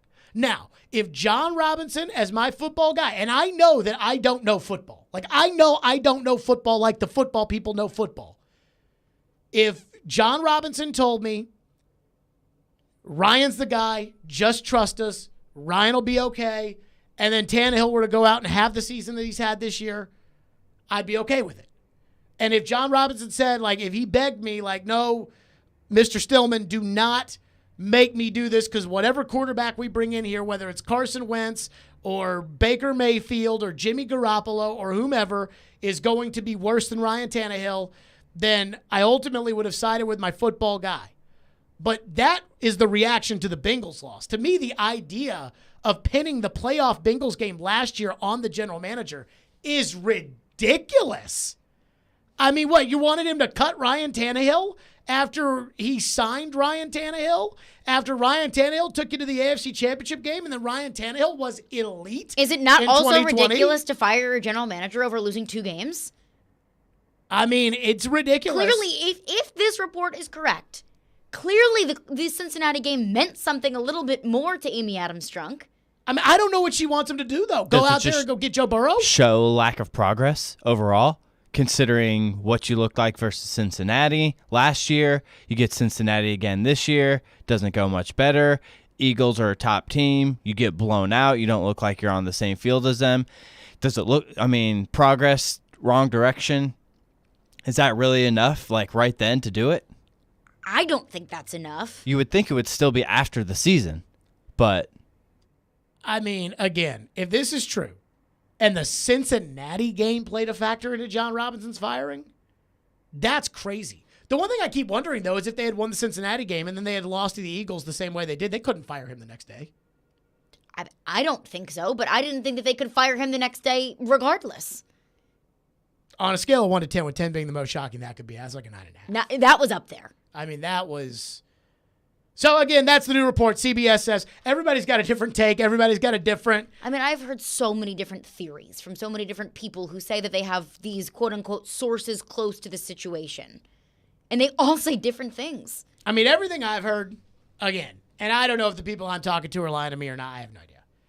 All I've heard is that this was a long time coming. It was very difficult for Amy to do because she had a bunch of respect for John, but that she felt like John had been screwing up too much. Well, last week, all I was hearing from Florio, Albert Breer, was there was a feud between Mike Vrabel and John Robinson, and this was a Mike Vrabel-motivated move. Tim Hasselbeck said it on the Midday Show. He said this move doesn't happen at this point in the season if Mike Vrabel's not involved. I mean, it had to have been like a confrontation, and then That's everyone what tells I us thought. no. So add that to the kitty. CBS Sports, their new Walter Cronkite for the NFL, Jonathan Jones, said that basically it was the Bengals and Eagles games that led to John Robinson being fired. Your thoughts on it? 615-737-1025 is our phone number, 615-737-1025. We'll get back into your phones and TD later this hour as well. FanDuel Sportsbook is my official sportsbook app. I love the FanDuel Sportsbook app. Start NFL Week 15. Week 15. Start NFL Week 15 off right with a same-game parlay with same-game parlay insurance from FanDuel, America's #1 sportsbook and my official sportsbook app. It doesn't matter if you're new to FanDuel. If you already have an account, you'll get free bets back if your 4+ leg Thursday night same-game parlay falls one leg short. NFL same-game parlays are the perfect way to combine your bets for a chance at a bigger payout. Christian McCaffrey, Ian says take every bet associated with Christian McCaffrey today. Deebo Samuel is out. Brock Purdy is quarterbacking. I do like Clint Hurt, the defensive coordinator for Seattle, but I'm not feeling great about it. Build your own or choose from one of the popular SGPs pre-built for you in FanDuel's top-rated sportsbook app. However you want to play, you can bet the NFL on a Thursday night with the same-game parlay. Just sign up with the promo code JGM if you don't already have an account. If you already do have an account, you're all set. Just sign in to see what you've got. Make every moment more with FanDuel, an official sports betting partner of the NFL. 21 and older and present in Tennessee. Refund issues non-withdrawable free bets that expire 7 days after receipt. Max free bet $25. Restrictions apply. See terms at sportsbook.fanduel.com. Gambling problem? Call the Tennessee Red Line at 1-800-889-9789. Bowl season is here. Keeps his feet out of a tackle, and it's a race now. Catch all the action right here at 102.5, 106.3 The Game, and 94.9 The Fan. Down the middle, right on the money, touchdown. All the big moments of bowl season are presented by Boombah's Craft Pizza and Tap House. Pizza, beer, sports. Headquartered in East Nashville. My goodness, look out. Bowl season is on 102.5 and 106.3 The Game and The Game Nashville app. Welcome to Smashville, home of the biggest hits in hockey and the loudest parties on Broadway. Join us at Bridgestone Arena Tuesday, December 19th for Teacher Appreciation Night as your Nashville Predators take on the Edmonton Oilers. And don't miss the December 23rd game as your Preds take on the Colorado Avalanche. Both games will feature a Preds Holiday Light Show. Purchase your tickets now at NashvillePredators.com/tickets. That's NashvillePredators.com/tickets. We can't wait to see you back inside Bridgestone Arena. Happy holidays, and let's go Preds. Christmas shopping is in full swing at Electronic Express. Come into our convenient locations for great deals on all of your favorite brands like Samsung, Microsoft, LG, Sony, Apple, and more. Electronic Express has huge savings in every department. 4K TVs, computers, appliances, smart home, headphones, gaming, and more. Save up to 40% with up to 48 months free financing. Shop in-store or online at electronicexpress.com and get free express delivery on most items. Electronic Express, we make Christmas happen.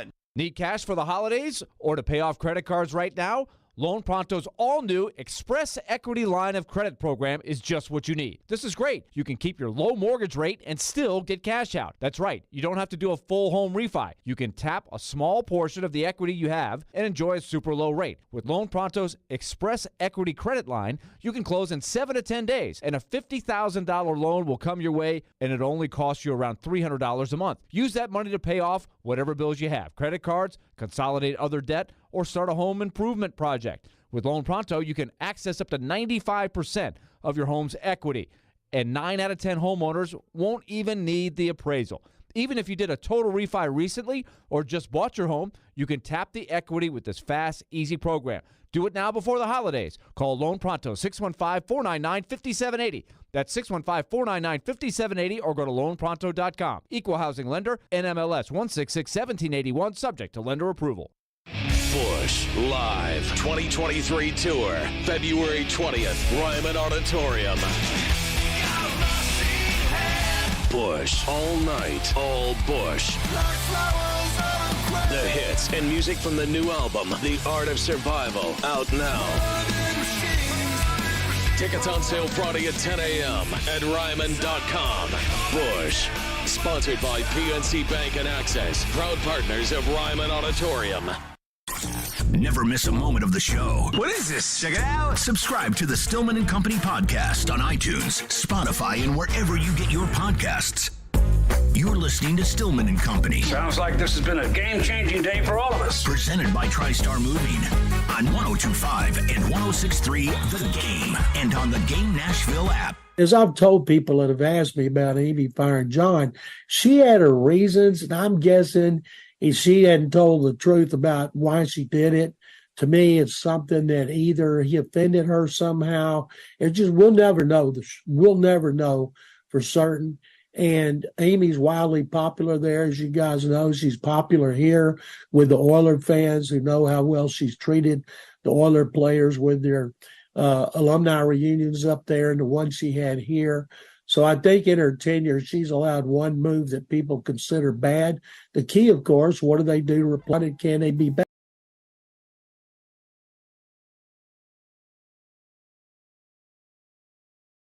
Fired over the Eagles game and the Bengals game. Damn. Phone line driven by WilsonCountyHunter.com. I mean, none of it makes any sense, so there's no way. Nothing makes sense. John McClain's like, I mean, maybe he offended her. Throw anything at the wall and it could stick. Because, like, what else do we know? Can we get that John McClain again? It's like, I don't know, maybe he told offended people that have asked me about Amy firing John. She had her reasons, and I'm guessing if she hadn't told the truth about why she did it. To me, it's something that either he offended her somehow. Like, did he call her fat or what? I wasn't going to go there, and I don't think she is, so I'm not going to say that. I didn't say she was. But, John's lost some weight, by the way. He has. I look back at some of these old photos of John Robinson. I actually texted him. What did you say? Looking good, John? So when he did the coaches show before the Packer game, because it's Thursday night, so Vrabel doesn't do the TV shows on the short weeks, I texted him. I was like, saw you on the coaches show, looking skinny. He said he was down 40 pounds. Good for him. I know. I hope he's on, I hope that he's in Turks and Caicos right now. Or is in the Bahamas with that dude, the cryptocurrency guy that just got arrested. Yeah, I hope he's down I hope there he's somewhere. not with him. Well, maybe he can go stay where that guy was in a before Bahamian he got jail. arrested. Whatever. I hope he's because look, man, he probably hasn't had an extended period of time off in 20 years. Yeah.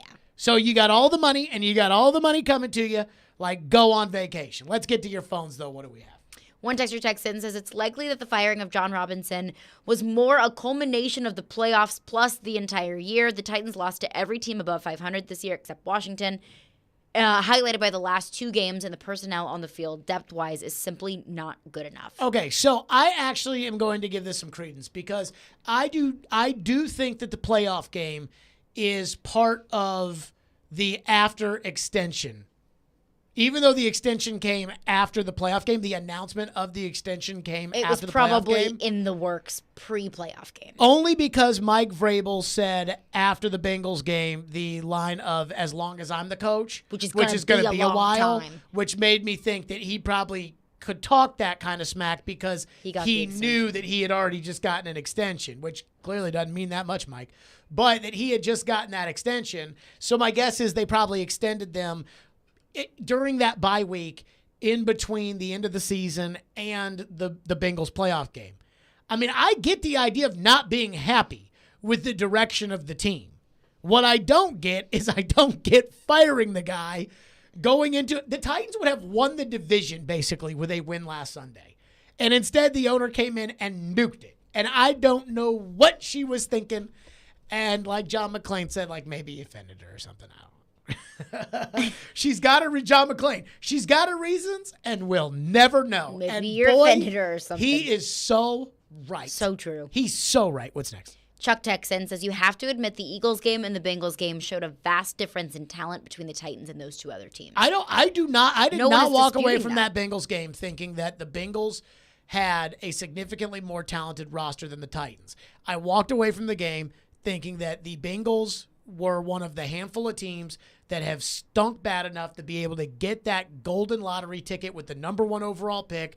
And that year, it was the dude. It wasn't Jameis Winston. It wasn't a year where Kenny Pickett was the top quarterback. It wasn't David Carr. It was that dude. And Joe Burrow is that dude. Somehow the Colts, people only leave them on the hook for 2 number 1 picks like that. They've actually had 3 because Bob Irsay screwed up the whole John Elway thing. So they've had the first overall pick, and they technically drafted John Elway. Mm-hmm. So they've had that pick 3 times, like the golden ticket. And that's my takeaway from the Bengals game. I mean, it wasn't that the Titans had a significantly worse roster than the Bengals. It was that Cincinnati hit on the golden ticket, and Cincinnati's going to be competitive for the next 15 years or as long as Joe Burrow's knee holds. Well, I don't know if that's necessarily true. I distinctly remember the day after that Bengals loss, the opening topic of the show was, did the Titans lose that game on the field, or are the Titans just not good enough? Well, we argued, did they not have the horses? And we said that it was the way they ran the race. It wasn't the horses. And I would agree with that. But that was at least a thought that went through our heads. Do they just have Joe Burrow and T. Higgins, and you don't? Yeah, that being said, though, and Samaje Perine, apparently. I kind of ripped that topic from somewhere else. So that's, when it's like that. Well, you didn't need to expose yourself. Went through our heads. The Patriots had, I want to say the Patriots had either just played Buffalo or they had played some game and Boston radio was talking about whether or not they had the players to win or something like that. They don't. And I, watched or the offensive coordinator. I watched the Cincinnati Titans game and I'm like, I thought the Titans had the players to win that Bengals game. What's next? Another texter texts in and says, I have a theory. John Robinson provided libations after the Green Bay game. Most of the team took part in the celebration. Send that text to the morning show from 6 a.m. to 10 a.m. and you take it up with Joe, because the second that Joe today was talking about the Green Bay plane. I'm on there in the morning and Joe was like, hey, what do you think about the Green Bay plane, John Hines? I heard that.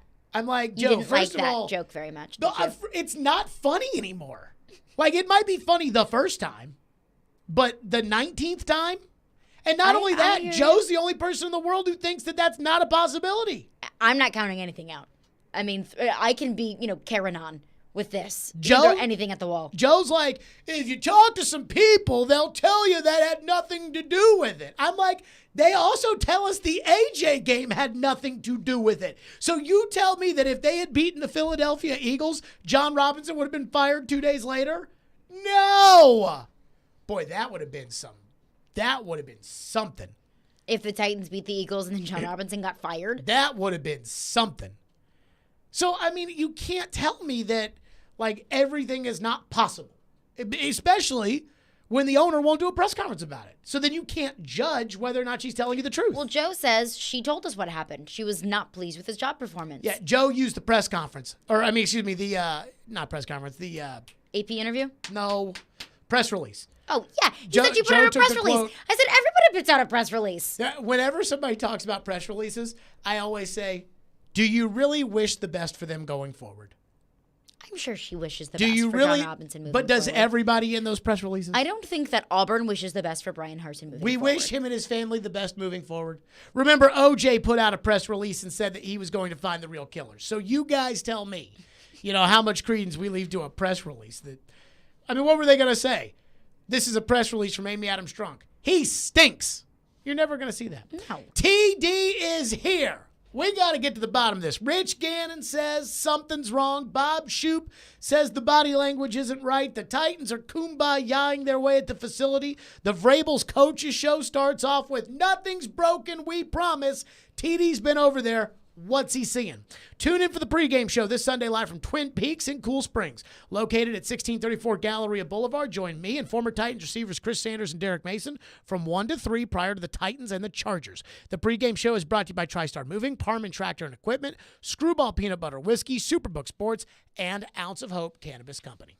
Tannehill lost the football. Tannehill intercepted. Ball came out late, and the Jaguars recover. After losing their third straight, the Titans now turn their focus to the Chargers. The offense is what it is. We've talked about it. It's not good enough. Can Mike Vrabel and company right the ship? Has this team not been holding each other accountable? A team that preaches accountability? Maybe Mike Vrabel has reached his ceiling. Keep it locked to Nashville's best Titans talk, 102.5 and 106.3 The Game and the Game Nashville app. Hey, it's Hutton. Interest rates are rising, but not at Spring Hill Heating and Cooling. Replace your old unit fast before new regulations increase prices up to 20%. Get a new unit today at today's price and receive up to $1,500 off, or get 18 months of no payments, so the first payment is not until spring of 2024. At Spring Hill Heating and Cooling, all new systems come with a 10-year parts and labor warranty. Schedule your appointment now at springhillac.com. That's springhillac.com. OrderGreen.com. You know them by now. They're my only choice for high-quality THC and CBD products, and they're delivered right to my doorstep. Hey, folks, Joe Rexrode here. Yes, you heard that right. OrderGreen.com will send cannabis products right to you with discreet same-day shipping. OrderGreen.com has been great for me. Just what I need during this busy time of year. Takes the edge off physically, mentally. Terrific products, and if you use promo code Joe20, you're going to get 20% off your first purchase at OrderGreen.com. Do you have a subscription to OrderGreen.com? It'd be a lot cooler if you did. You won't be able to tell if you're in Colorado or Tennessee. Trust me, that's OrderGreen.com. Finding great candidates to hire can be like, well, trying to find a needle in a haystack. Sure, you can post your job to some job board, but then all you can do is hope the right person comes along, which is why you should try ZipRecruiter for free at ZipRecruiter.com/radio. ZipRecruiter doesn't depend on candidates finding you. It finds them for you. Its powerful technology identifies people with the right experience and actively invites them to apply to your job. You get qualified candidates fast. So while other companies might deliver a lot of hay, ZipRecruiter finds you what you're looking for. The needle in the haystack. See why 4 out of 5 employers who post a job on ZipRecruiter get a quality candidate within the first day. ZipRecruiter, the smartest way to hire. And right now, you can try ZipRecruiter for free. That's right, free at ZipRecruiter.com/radio. That's ZipRecruiter.com/radio. ZipRecruiter.com/radio. The Nashville Sheriff is hiring correctional officers. Earn $52,500 after paid training and probation. Positions are available immediately. You must be 21 and over with a high school diploma or GED. Come, join our family. That's $52,500 with great benefits. Apply now at sheriff.nashville.gov/apply or call 615-862-8170. Earn $52,500. Stop searching. Apply now. The Nashville Sheriff. Get in zone, AutoZone. Welcome to AutoZone. Thinking about gas mileage? If your check engine light is on, it may be affecting your MPGs, but the free AutoZone Fix Finder service can help.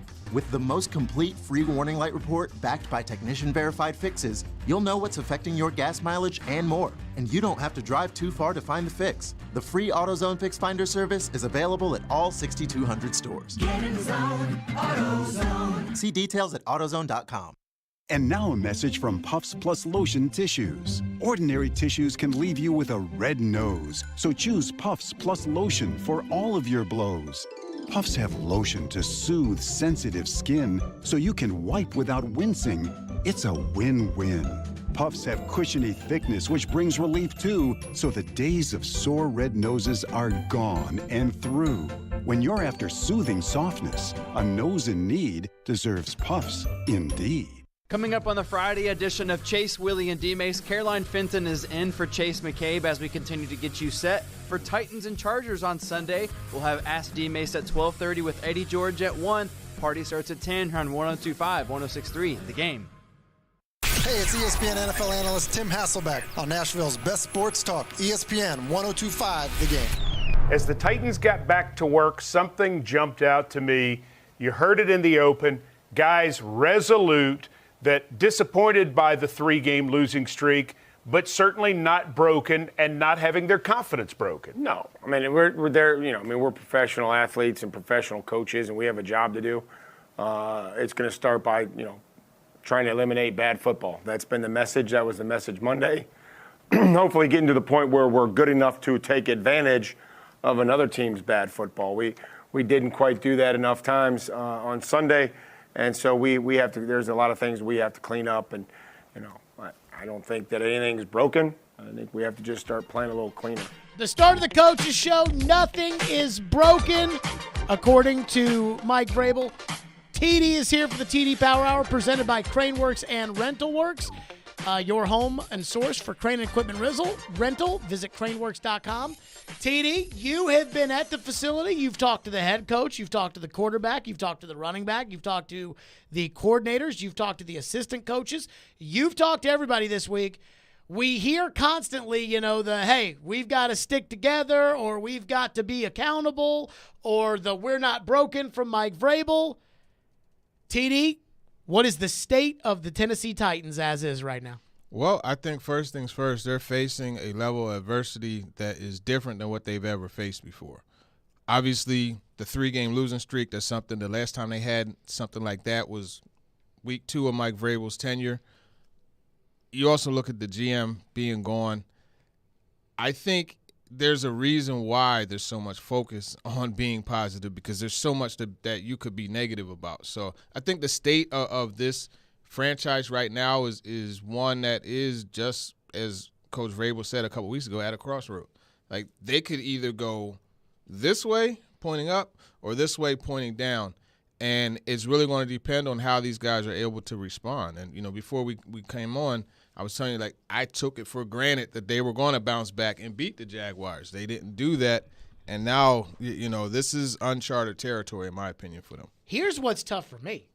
If you were at a crossroads at the Sunday of the Philadelphia game, and then Tuesday the general manager gets fired, and then Sunday you get housed by Jacksonville, where does that put you? If the crossroads was after the Eagles game, are you still at the crossroads, or are you in serious trouble? Well, you have to remember how Mike Vrabel came back that Monday and reshaped the crossroads, right? And to be honest with you, he's right. At that point, now also, okay, all right, you had the 3-game streak. What you have to do is roll into the playoffs hot. Stuff has to start coming together rolling into the playoffs. I've seen it many times, man. I remember back in college predicting the Ravens in 2000 would win the Super Bowl. I remember the 2012 Ravens beating my beloved 49ers. That was one of my favorite teams. Beating them in the Super Bowl because they rolled in hot. You look at, the Bengals last year. They rolled into – Sure. If you could develop – and that's another thing, momentum is absolutely, truly a thing. I know the analytics folks, because they can't put a formula on it, and an algorithm, they don't want to admit that it's real. But guess what? You be in a game at any level, you'll feel momentum and how real it is. That being said, you roll that into the playoffs, you're playing well, your confidence is high. It's important. So that's the crossroads that Mike Vrabel is saying that they're at. Fortunately for them, there's 4 games left. They could turn things around and roll in on a hot streak. Do you feel any divergence inside the building? Now, Rich Gannon was talking about on SiriusXM, he was talking about the idea that something's not right, whatever it may be. And, I mean, Rich is not one that's claiming like he knows what's going on inside the Titans. I think just from his experience in the NFL, he's saying, I've seen something's not right. Coach Shoup, when he broke down the tape, he was talking about the body language of the defensive players and that it was evident on tape in the Jacksonville game that concerned him. That makes me wonder, Jeffrey Simmons after the game talking about being accountable and guys showing up on time. And when I heard Jeffrey Simmons talk about guys showing up on time, I thought to myself, do guys not show up on time? Those are the things where I'm like, is there something wrong going on there? I think the showing up on time part is alarming. I'm going to ask Jeff tomorrow, pull him aside, big fella. What you talking about? Yeah, I mean, you know seriously, what I mean? Yeah, for sure. That's definitely a problem. Right, but I mean, he probably won't say anything because Jeff doesn't come across as a guy who would tell on others. But regardless, I think I wonder when Rich Gannon said it, what was the context? So Rich Gannon, Ian, if we could, Rich Gannon was talking about just they were discussing the loss to Jacksonville on SiriusXM. Was he on with Bruce Murray? He was on with Bruce Murray. Hey, I like that show. I do too. And this is what Rich said about the Titans. Sometimes there's a turning point in the season. And go back to them beating up on the Green Bay Packers on Thursday night. You remember that game, November 17th? Very well. They beat them 27-17. They got on the plane. Everybody's feeling good. They get off the plane. The offensive coordinator gets a DUI on his way home. They play the Bengals the next week. They lose to the Bengals. They play the Eagles the following week in Philadelphia. They get trounced, 35-10. A.J. Brown goes off. They come back and they fire the general manager, John Robinson. They get beat up by, a team that everyone expects they'll beat, the Jacksonville Jaguars. And the Jaguars put 36 points on them, Bruce, and they turned the ball over 4 times. Now, to me, something's going on down there. They've lost 3 straight games. They've kind of lost their mojo, and they're in danger of missing the postseason. So that was what Rich Gannon said and talked about how just something's not right. And the thing about this team, would those guys, would they say it? If there was something going on there, would they say it? Like, that's the hard part. They wouldn't say it. But, I mean, that's, Rich Gannon is shooting from half court, like Steph Curry style. Sure. You know what I'm saying? So I'll take that with a grain of salt. But Coach Shoop is 100% on. If you go back and watch that game. Talk about Jacksonville. The way things shifted from one sideline to the other, I'm just talking about watching from the press box, right? Derrick Henry has that catch and run. Everybody's going crazy. We're not going crazy, but they were hyped. Mm-hmm. And Jacksonville sideline was sitting there like, Cancun on 3. Here we go again. Then the hit, Shaq Quarterman. Josh Allen catches it, and you see just flip, literally. Mm-hmm. And as a defensive player, I watched them go out there. And as a defensive player, like, I get it, man. I would be frustrated too. Like, man, we just stopped them. And now here we are, got to go back out here and put this fire out. And Jeffrey Simmons has used that word, putting fires out, before. And it's just like, how many times are you going to have these folks having to put fires out? So it's easy for fingers to point, and that's why I always say I admire the fact that they're not being pointed, right? And these two units together are just, kind of trying to plow forward. But Coach Shoop is right. I wonder, too, going back to that crossroads comment Vrabel had, he talked about the team needing to believe in the coaches. I do wonder if the finger pointing is not offense to defense, but I wonder if there's some finger pointing between coaches and players. And, I mean, I don't have anything to base that off of. Like, it's not like I've heard anything of, I even was watching all the interviews and listening to everything that came out after the game to see if there was going to be something like, well, our game plan said, and then, but there wasn't. And so I guess it's just shooting from the hip on this of, could the finger pointing that could be kind of bringing it down internally be between the players and the coaches? Well, let me ask you this, because I don't think there's finger pointing, because the culture just seems to be so good. And even, in the locker room, you're watching, I see, Kevin Strong over there with the wide receivers just chopping it up, and, Mason Kinsey. Like, there's so much mixing. But let me ask you this. I'm going to ask you a question. If you had to say, not Jeffrey Simmons, but if you had to say, okay, who is the energizer of the defense? Who are two players? Well, I asked you this question first. Well, yeah, I asked you that one first. Sure. Who is the energizer on the defense? Where do you think all of the energy starts? Danico. Byard. Long Jr. Bingo. I think there's some of that, yeah, for sure. David Long Jr. plays football literally like he's on fire. So you got that energy that everybody feeds off of. Now, you answered the question. I'm going to ask the question. Where does the dog on that defense come from? Danico. Right. Guess who hasn't been there in 2 of these 3 games that they've lost? Oh, no, I think there's no – to your point, both guys. But I don't think there's any question that the Packer game, Danico got hurt. It's been totally different since then.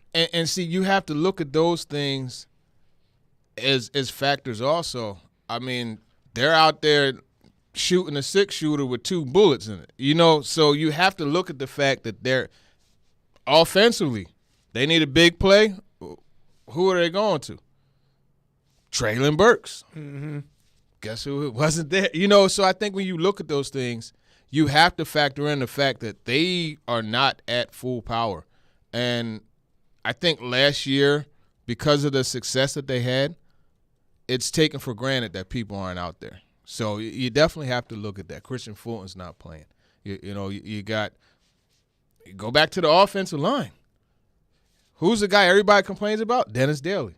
Well, guess Dennis Daly wasn't acquired to be the starting left tackle. Mm-hmm. Taylor Lewan was being paid handsomely to be the starting left tackle. Obviously, injuries happen. No knock on Lewan. He got hurt. But you look at the amount of people that they're missing, you got to factor that in, too. TD's with us for the TD Power Hour, 615-737-1025 to get your questions in at the end of the Power Hour, which will be 4:30 for TD, 615-737-1025. Now the question is, can they overcome the problems they've got? We'll get to that with TD. We'll do that next. Again, the TD Power Hour presented by Craneworks and Rental Works. Stillman & Company, 102.5, 106.3 The Game. Every Wednesday at 8:45. Join Robbie and Rexroad for The Choice is Yours. 2 sports questions, 2 non-sports questions. They'll answer a couple of questions about life and sports. The Choice is Yours is built by Jarrett Companies. You have a choice. So when you have a need for site and utility work, fire protection, concrete and asphalt services, the choice is simple. It's Jarrett Companies. For more, visit JarrettCompaniesInc.com. The Choice is Yours. Wednesdays at 8:45 on 102.5 and 106.3 The Game and the Game Nashville app. From the Fox 17 News Code Red Weather Center. We'll finally start to see more sunshine today, and we're going to stay dry, but we're going to get colder too, with high temperatures around 50 this afternoon. Tonight, we'll see partly cloudy skies with low temperatures falling to near freezing. For Fox 17, I'm meteorologist Brett Luna. Brought to you by Hiller Plumbing, Heating, Cooling, and Electrical. Call the Happy Face Truck today. Family Leisure would like to wish everyone a very Merry Christmas from our family to yours. Throughout this holiday season. And to celebrate this joyous season, Family Leisure is having a Christmas sale up to 50% off everything in the store.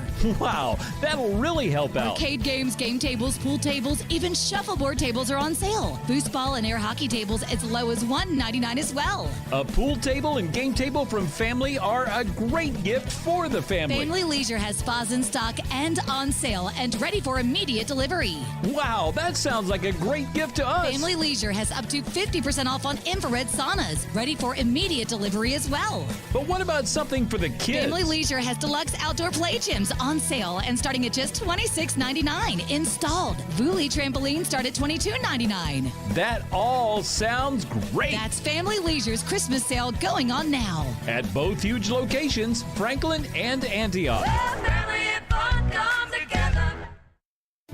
Response to Genesis Diamond's remarkable free financing offer has been so incredible that we're extending it through Christmas Eve. Last minute shoppers, we've got you covered with 5 years zero interest financing on any purchase with $0 down. So you can splurge on that handcrafted diamond ring and spread it over 60 whole months. Studs, bracelets, necklaces, bands, every color and every shape, starting at only $35 a month with $0 down. You can use this amazing offer on anything. Designer engagement rings, classics like diamond pendants and bracelets. All our hand-selected GIA certified diamonds are included, and so are our luxury pre-owned Rolexes. At Genesis, we've got our best collection ever, with case after case of stunning gifts that are romantic and timeless. And with Genesis guaranteed best value price and 5 years zero interest, zero down financing offer, you can make this the best Christmas ever and still stay in budget. Merry Christmas from Genesis Diamonds, Green Hills and Cool Springs, on approved credit. This holiday season, tee it up at Edwin Watts Golf Shops for the hottest gifts from Titleist and Bushnell. Elevate your performance with Titleist TSR drivers designed to maximize distance. While you're there, grab a dozen Pro V1 or Pro V1X golf balls. And from Bushnell, save up to $75 on the Tour V5 and Tour V5 Shift rangefinders. We also have gift cards for those favorite golfers on your list. Don't miss these holiday gifts and more happening now at Edwin Watts Golf Shops, home of the 90-day satisfaction guarantee. Losing your hair? It's Chase McCabe. No matter your age, gender, or type of hair loss, it's never a good feeling when you see too much hair in your brush or you begin to notice bald spots. For 45 years, Hair Club has helped more than 500,000 members get hair they love. If you're affected by hair loss and not sure what to do, let Hair Club help customize a solution for you. For a limited time, get 10% off when you book a free consultation today and get started at hairclub.com/chase. That's hairclub.com/chase. Chase McCabe. You get a little fired up for that. Pads start popping. Willie Donick. And you're just thinking, this guy's unbelievable. And Derek Mason. Now I got to run a little bit faster so I don't get hit. Chase, Willie, and D-Mace. Weekdays from 10 to 2 on Nashville's best sports talk, 102.5 and 106.3 The Game and the Game Nashville app. You're listening to Stillman and Company. Presented by TriStar Moving. 102.5 and 106.3 The Game and on the Game Nashville app. Any updates with Danico and just the progress with him? He may do some stuff today. He may be out there in a limited basis today. So hopefully we'll see how, he's feeling. That was Vrabel's non-update on Danico Autry. TD for the TD Power Hour. Please tell me that Danico Autry is going to play on Sunday against the Chargers. I can't tell you for sure he's going to play. He kind of touched on the possibility of he was asked about wearing a knee brace, and he was like, well, it's not really something I've fully considered when that time comes. So give or take. I mean, and watching him, there's actually, I think it's like 40, 50 seconds of video of him working yesterday, and I got a quick clip of him today. He told me that his body, like his knee responded well. He feels good. He's not the same, though. I watched him, and even you could see there was one I didn't post, just out of, I'm not going to do that to somebody. But his TD's got the secret videos, too. He's got the ones Vrabel throw him in jail for. In the drafts. But no, I mean, there was one where he was kind of like running the circle, running the hoop, and he reached to knock the bag down, and then he kind of rolled and got up and just limped a little bit. He's not full power, obviously to be expected. These are the first 2 days he's practiced, so I don't know that he plays or not, long story short. Do you think they can overcome all the problems they have right now in order to beat a Charger team that literally throws the ball on every snap?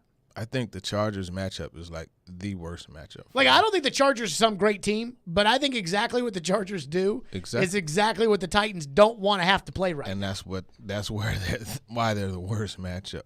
And the thing is, they attack you all angles. You got the two big receivers, Mike Williams, Keenan Allen, the route specialist. Ugh. And then you got Joshua Palmer, who's playing another guy. He was one of TD's guys in the draft. Loved him coming out of Tennessee. And then, Austin Eckler. Salute to a fellow Division II football athlete. He's in the league doing it, though. Got to salute him. So, I mean, you look at all those things, and Justin Herbert playing really well. I mean, I'm not going to put him in the Hall of Fame like a lot of people want to do right now, but, he's playing really good football. So you have all that going, and it just, man – no Christian Fulton probably. You look at this group of DBs and you look at what's going on up front, like it could be tough sledding against the Chargers. So here's my thing. The thing about Vrabel has always been, so what the left tackle's out? So what the DT's out? So what the corner's out? So doesn't matter. Doesn't matter. Vrabel will coach them up, and they will find a way, especially against a team that clearly doesn't have a good coach. And I do not think Staley with the Chargers is a good coach. And that is the game that Vrabel just absolutely works that guy over on the sidelines, and that everybody walks away from that game saying, man, what a great game by Dylan Cole or Nick Westbrook-Akine or whatever. Or your prime guys come up. And this Kevin Byard, Jeffrey Simmons. This hasn't happened with this team this year really at all other than the Kansas City game, which was a loss. This really hasn't happened where it's been like, you know what? Salute to that team and the guys that stepped up in this game. What happened to Vrabel? Like, that was his hallmark last year. He's not going to make excuses. There's sayings, right? Excuses are tools for the incompetent. Sure. Excuses are monuments of nothingness. I believe he subscribes to that. He will never tell, even you look at last year, Coach, you did a great, how did you guys manage to get the number one seed, setting a record for most guys rostered? You didn't hear him mention that part once, right? Because that's not in his DNA to make excuses.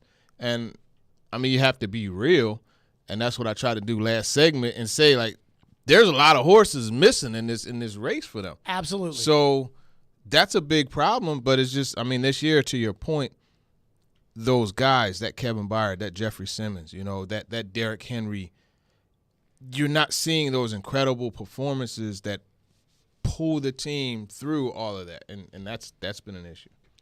I just look at this Dennis Daly thing at left tackle.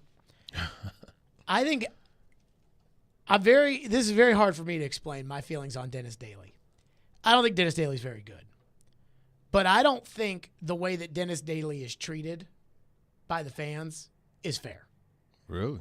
Because I think if Dennis Daly had a better left guard next to him That could help him out a little bit.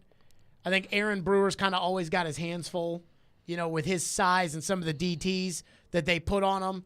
And then, like, for instance, the Trayvon Walker sack last week that led to the Ryan Tannehill fumble, Chig's got to knock him back into Daly and not knock him away from Daly. He knocked him down the field. And, if you're blocking him, it's harder. I mean, if you're asking Dennis Daly to hang with Trayvon Walker, period, it's probably not going to work out for you. But now you're asking Dennis Daly to have to get outside quicker on Trayvon Walker. And Quick and Dennis Daly are not necessarily best buds. That's one play.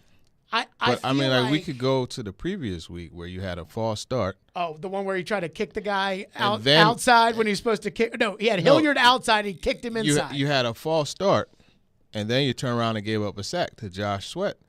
And now scoring position turned into a 35-yard field goal. So, I mean, look, I think it's fair for fans to be critical of his play because there's plenty to be critical about.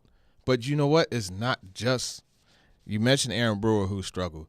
You look at Nicholas Petit-Frere, I actually asked Keith Carter today about the false starts. It's like, what are you doing? Like, how can you – and he spoke on concentration and those type of things, but that's shooting yourself in the foot. Having those penalties, now you already struggle to pass block, so longer developing plays – you got to just ball it up and throw it out before you even, come out of the locker room. And then you got a penalty, so now it makes stuff difficult. Coach Shoup said that he watched Tannehill's mechanics and thinks that the line struggling to protect Tannehill has altered his mechanics. Tannehill was asked about it. And I asked him about it. Yeah, he's talking about his injury and about how, it's been tough for him to – Yeah. And what I said, I don't want to talk about the injury. I'm talking about in the actual game, like when you're under pressure and you're good. Do we have what Coach Shoup said about Tannehill's mechanics? This is what Bob Shoup said about Tannehill and his confidence with this offensive line. I do think you're looking at a quarterback who's lost a little bit of confidence in his offensive line, in maybe the system. And where I noticed it is his mechanics with his footwork are the same regardless of the depth of the routes. That's why he could hit Hooper, he could hit Quanquo on those short little quick ones. But when the routes go beyond 10 yards, 12 yards, 15 yards, his mechanics are exactly the same.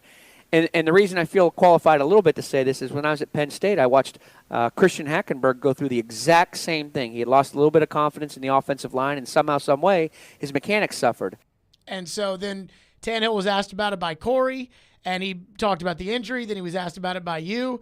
And I could tell Tannehill really didn't want to talk about it. Mm-hmm. But I do wonder, is that something that is playing a role in – I mean, naturally it is. Like, Tannehill's confidence in the line. It's survival. Yeah. You know what I mean? It's survival. The thing that's crazy, there was I have to look it up, but even though he's been under duress a lot, like when he's been under duress, like he's done pretty well. You know what I mean? I have to find the exact stat, what it was, but I think, obviously – it's going to change. You know what I mean? It's a lot tougher to step into a throw when you got, guys in front of you. Mm-hmm. You have to get on the run and do some of the things. And so, it's going to change for sure. What is the future of the Titans organization at the top? Still a lot of questions to be answered. TD is with us, what he's hearing, what he's thinking, what people are saying behind the scenes. We'll get into that coming up next. Of course, get your questions in for TD, 615-737-1025. The TD Power Hour is presented by Craneworks and RentalWorks. Visit craneworks.com. Stillman & Company, 102.5-106.3 The Game. You love the game. The doors on the board. Touchdown at TSU. We live the game. Going up against that defense, he can make some plays and take that next step. We are A gunny performance. Do your job. And the Tigers regain the lead. The Game. Nashville's best sports talk, 102.5 and 106.3 The Game. And the Game Nashville app.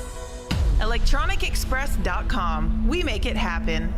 Paul Feinbaum here for the Southeast leader for cranes and equipment rental, CraneWorks. The CraneWorks team in Nashville, Birmingham, and Mobile is ready to make your next construction or maintenance project a big success. Give CraneWorks a call for your next lift, machinery moving, or rigging project. And don't forget, RentalWorks has a full line of rental equipment for jobs both big and small, and now offering qualified operators for all equipment, including aerial and earth-moving equipment. Call CraneWorks at 877-282-LIFT or visit them on the web at craneworks.com. Need cash for the holidays or to pay off credit cards right now? Loan Pronto's all-new Express Equity Line of Credit program is just what you need. This is great. You can keep your low mortgage rate and still get cash out. That's right. You don't have to do a full home refi. You can tap a small portion of the equity you have and enjoy a super low rate. With Loan Pronto's Express Equity Credit Line, you can close in 7 to 10 days, and a $50,000 loan will come your way, and it only costs you around $300 a month. Use that money to pay off whatever bills you have, credit cards, consolidate other debt, or start a home improvement project. With Loan Pronto, you can access up to 95% of your home's equity, and 9 out of 10 homeowners won't even need the appraisal. Even if you did a total refi recently or just bought your home, you can tap the equity with this fast, easy program. Do it now before the holidays. Call Loan Pronto, 615-499-5780. That's 615-499-5780, or go to loanpronto.com. Equal housing lender, NMLS 1661781, subject to lender approval. Patriot Software provides American businesses with easy, cloud-based, premium accounting software and full-service payroll for up to 100 employees. Business owners love the simplicity, the price, and our U.S.-based support. And accountants love the powerful capabilities. Go to patriotsoftware.com. That's patriotsoftware.com. With patriotsoftware.com, accounting and payroll, keep your time and money. Prescription products require an online consultation with a healthcare provider who will determine if a prescription is appropriate. Restrictions apply. See website for full details and important safety information. This message is for the guy who isn't perfect in the bedroom. And let's be honest, who is? Maybe the issue is getting it up, or keeping it up, or maybe it's finishing too soon. If any of these performance hiccups sound familiar to you, don't sweat it. Hims can help. At 4hims.com, you can go online and get clinically proven prescription medication that treats these issues, prescribed for you, if appropriate, by licensed medical providers. And the medication is shipped free to your door in discreet packaging. Plus, Hims gives you unlimited follow-up visits with medical providers. No one's perfect in the bedroom every time, but with Hims, you can get a lot closer than before. And chances are, your partner will agree. To get started today, go to 4hims.com/perfect. That's 4hims.com/perfect for your free visit. FORHIMS.com/PERFECT. Tonight, your Nashville Predators hit the road to take on the Jets. Coverage begins at 6 on your home for Smashville. WPRT FM Pegram, WBUZ HD2 Laverne, 102.5 and 106.3 The Game. A Cromwell Media Station. Where you have a voice. We're one play away from an injury. He knows this. He's a study of the game. And we have strong opinions. He's been awful. I don't think they were trying, and that's why I feel the way I feel. This is Stillman and Company with Jared Stillman and Caroline Fenton. Presented by TriStar Moving on Nashville's best sports talk, 102.5 and 106.3 The Game. And on the Game Nashville app. Stillman and Company is delivered by TriStar Moving, 102.5, 106.3 The Game. Streaming live on Twitter, Twitch, YouTube, and Facebook Live. Thanks to the law offices of Amanda J. Gentry. TD Power Hour, presented by CraneWorks and RentalWorks, your source for crane and equipment rental. Visit craneworks.com. TD with us for the next 30 minutes, and at the end, or in the next segment, we'll be taking your phones. So we have not figured something out, which is, what is the future? We know John Robinson's not coming back. Now, why exactly he got fired? Everybody has their theories. Mm-hmm. But the next question is, what's next? Because I don't know if you read the Mike Sando piece on The Athletic, but there was a current NFL coach that said, hey, if the owner is just unhappy with things, that could mean even news for Vrabel. Who knows? And I joked yesterday, I said, is Vrabel on the hot seat? Nobody knows, because the owner doesn't really talk, and I just don't hear a lot of inside sourcing as to what their next step is, what their next plan is. Vrabel going to get more power? Is Vrabel going to be the executive vice president of the team? Are they going to go hire an experienced general manager to work, above Vrabel? Are they going to hire a young general manager to work under Vrabel? TD, one, Give us an educated guess as to where you think their mindset is right now about the future of the organization. I can't really give you one because it's just so up in the air. I would say it goes back to there's obviously frustration about where they've been, the last couple of years, where especially last year, the window being right there and not being maximized. You obviously have that. But as far as like the direction GM-wise, I mean, that's anybody's guess. It's like, what really can Ryan Cowden or Monty Ossenfort right now do to show how many guys out there walking the street can you sign to come in and have an – there's not many, if any. So I think really this is something that I'm still confused by just the decision in itself. So I'll just say that. I'm still confused by that. What do you think would be best for the organization going forward? In fact, how about this? Everybody right now, everybody decide what would be best for the organization. Would it be an experienced GM? Would it be a young GM that works for Vrabel? Or would it be Vrabel being in charge? Which one do you think would be best for the organization going forward? Who wants to go first? I'll go first. Go. Experienced GM. So you would take like a Rick Spielman or a Rick Smith or somebody like that, and Rick Smith is in charge of the Tennessee Titans, and Mike Vrabel works for Rick Smith. And that would make me nervous about a forced marriage between said experienced GM and Mike Vrabel. But if the alternative is somebody is promoted from within and Vrabel's in charge, or Vrabel is actually in charge, I don't like either of those options. Plus, I think a veteran GM, I know this is going to sound crazy, I think a veteran GM who's already done it is more likely to be able to work with a coach that he inherits than a first-time GM who's been dreaming about the opportunity to get the job and then wants to hire my coach to run my organization.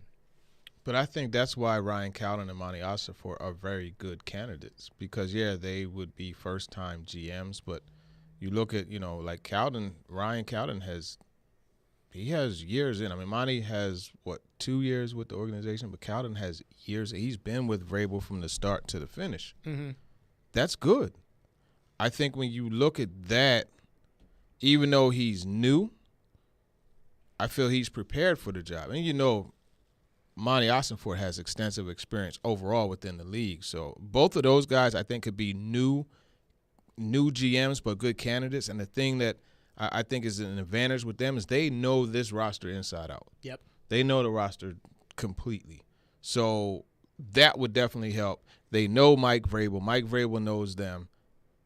There could be a working relationship there. You would start a little more advanced than you would start with a new one. Would you put in that instance, let's use Cowden as the example, would you make Ryan Cowden the general manager and executive vice president and technically on the organizational flow chart put Vrabel under him? Or would you put Vrabel above him on the flow chart? No, I will leave Mike Vrabel where he is. Why do you have to move Mike Vrabel up the flow chart? I don't is there a certain rule or something in place? No. Right. I just think that there was like a big and a part of this I think is because of the culture that the Titans have had over the years, whether it's Ken Wisenhunt and Rustin Webster, Floyd Reese and Jeff Fisher, and it's always been like some kind of power struggle in the end. And I think a lot of people immediately assumed last week when they saw Robinson was fired that he had lost the power struggle with Mike Vrabel. And I think that assumption has probably carried the idea that if it is a young general manager that comes in here, that the young general manager will answer to Mike Vrabel and not the other way around. Yeah. You got to be cautious with that. I don't think that that's a situation nowadays that is conducive to success. Mm-hmm. And I think Mike Vrabel himself saw the way things went in Houston with Bill O'Brien taking over and just how that just completely ran the franchise into the ground. I firmly believe that a GM should be brought in. Let's say if it's Ryan Cowden. You make him the GM. Monty Ossenfort, VP of – and he doesn't have to be the what did you say, executive president? Yeah, the executive vice president. Executive. Like, Ryan Cowden doesn't have to have the same exact job that John Robinson had. John Robinson was originally hired as the GM and then acquired that extra position. Ryan Cowden or whoever doesn't need to have that. But I would say Rick Smith would be interesting, too, as a candidate. He built up that Texans roster very nicely before Bill O'Brien tore it down. What's funny about GMing is that, and I use the two Ricks here, Rick Smith and Rick Spielman, but the GM, a GMing, if the Titans are the best team in the league next year, the next GM will get the credit for that. But a lot of that credit will really lie with John Robinson. Mm-hmm. Just like when Floyd left, and for 2 years the Titans went to the playoffs, and then once the Kyle Vandenbosches and the Albert Hainsworths and the Kevin Mawais left, all of a sudden they weren't very good. Yeah.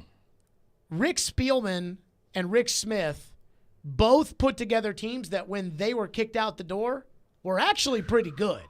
I mean, those Texan teams with Clowney and Watt and Merciless and Sean Watson, like those teams were good Texan teams. Obviously, Minnesota right now, that's a good team. Yeah. Well, Minnesota, they've I think you look at the trade, the Diggs trade, they hit lightning in a bottle with Justin Jefferson. They're able to, re-sign Eric Kendricks. They've done a good job with some of their free agent signings too, like Zadarius Smith, bringing him up. Like, he's done really well for the Vikings, and those are some of the things that they've did. Now you look at Houston, like that just got ran into the dirt. Oh yeah. That was a mess. Do you think Vrabel would work well with an experienced GM that, again, it's the NFL. Egos are flowing. And if an experienced GM sat down with Vrabel and said, hey, this is how I want to do it, do you think Vrabel would be conducive to that? Or do you think that it would be better off to have somebody like a Ryan Cowden that Vrabel knows that he then can work with maybe better because he's worked with him before? But remember, with Vrabel, there's a relationship previously with Rick Smith. Sure. So that's, a plus. I think at the end of the day, in my opinion, it's the GM's job to work with the coach. It's not necessarily the coach's job to, as a GM, as a guy, you're going out and look, Carolina, if we live together and you're cooking the meals for us, I got to go out and get what you like to cook and what you cook well. That's just the way it works. And I think it's the same relationship as the GM. All right, and that's why if you remember when I first got here, you won't obviously because it's, when I first got here, one of the things that I asked John Robinson about a lot and Mike Vrabel, what are the pillars that you guys have in this organization, right? Because every organization has different pillars and different things that they stick by. When you establish that and you understand that, what the coach's pillars are, then you go out and get those players that match, right? Guys that love ball. That's that's always the big thing. Sure. Tough guys. You look at a lot of them. They like team captains. They like guys who were productive in school. Those are a lot of the things. So they've identified what it is that Mike Vrabel wants in the Titan, and John Robinson had to go get it. Now, did it always work? No. Did they always get guys that he wanted as a Titan? Vic Beasley? No. But well, I'm not going to say Mike Vrabel didn't want. I'm not going to say that definitely. I believe Mike Vrabel didn't want Vic Beasley. I know there's a good part of that building that didn't want him, but I can't say Mike Vrabel himself said that. So I want to make sure that's clear. Well, I also felt, too, like, as far as the GM position is concerned for the Titans, Vrabel is so popular in town. Not that this should matter, but Amy Adams Strunk could fire John Robinson like she did, and ultimately, I actually think it was a positively the fans actually liked the move. Like, if there was a poll that said good move, bad move, I think, not that the fans' opinion matters, but they would have liked it.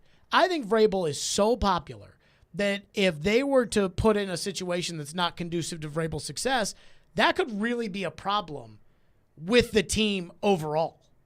Yeah, I mean, there would be a lot of panic if Mike Vrabel got fired. Sure. Or or even if he moved on, there would be a lot of panic. But he's actually, he cemented himself as along with Derrick Henry, like, the face of this franchise. So he's always going to have grace that others did.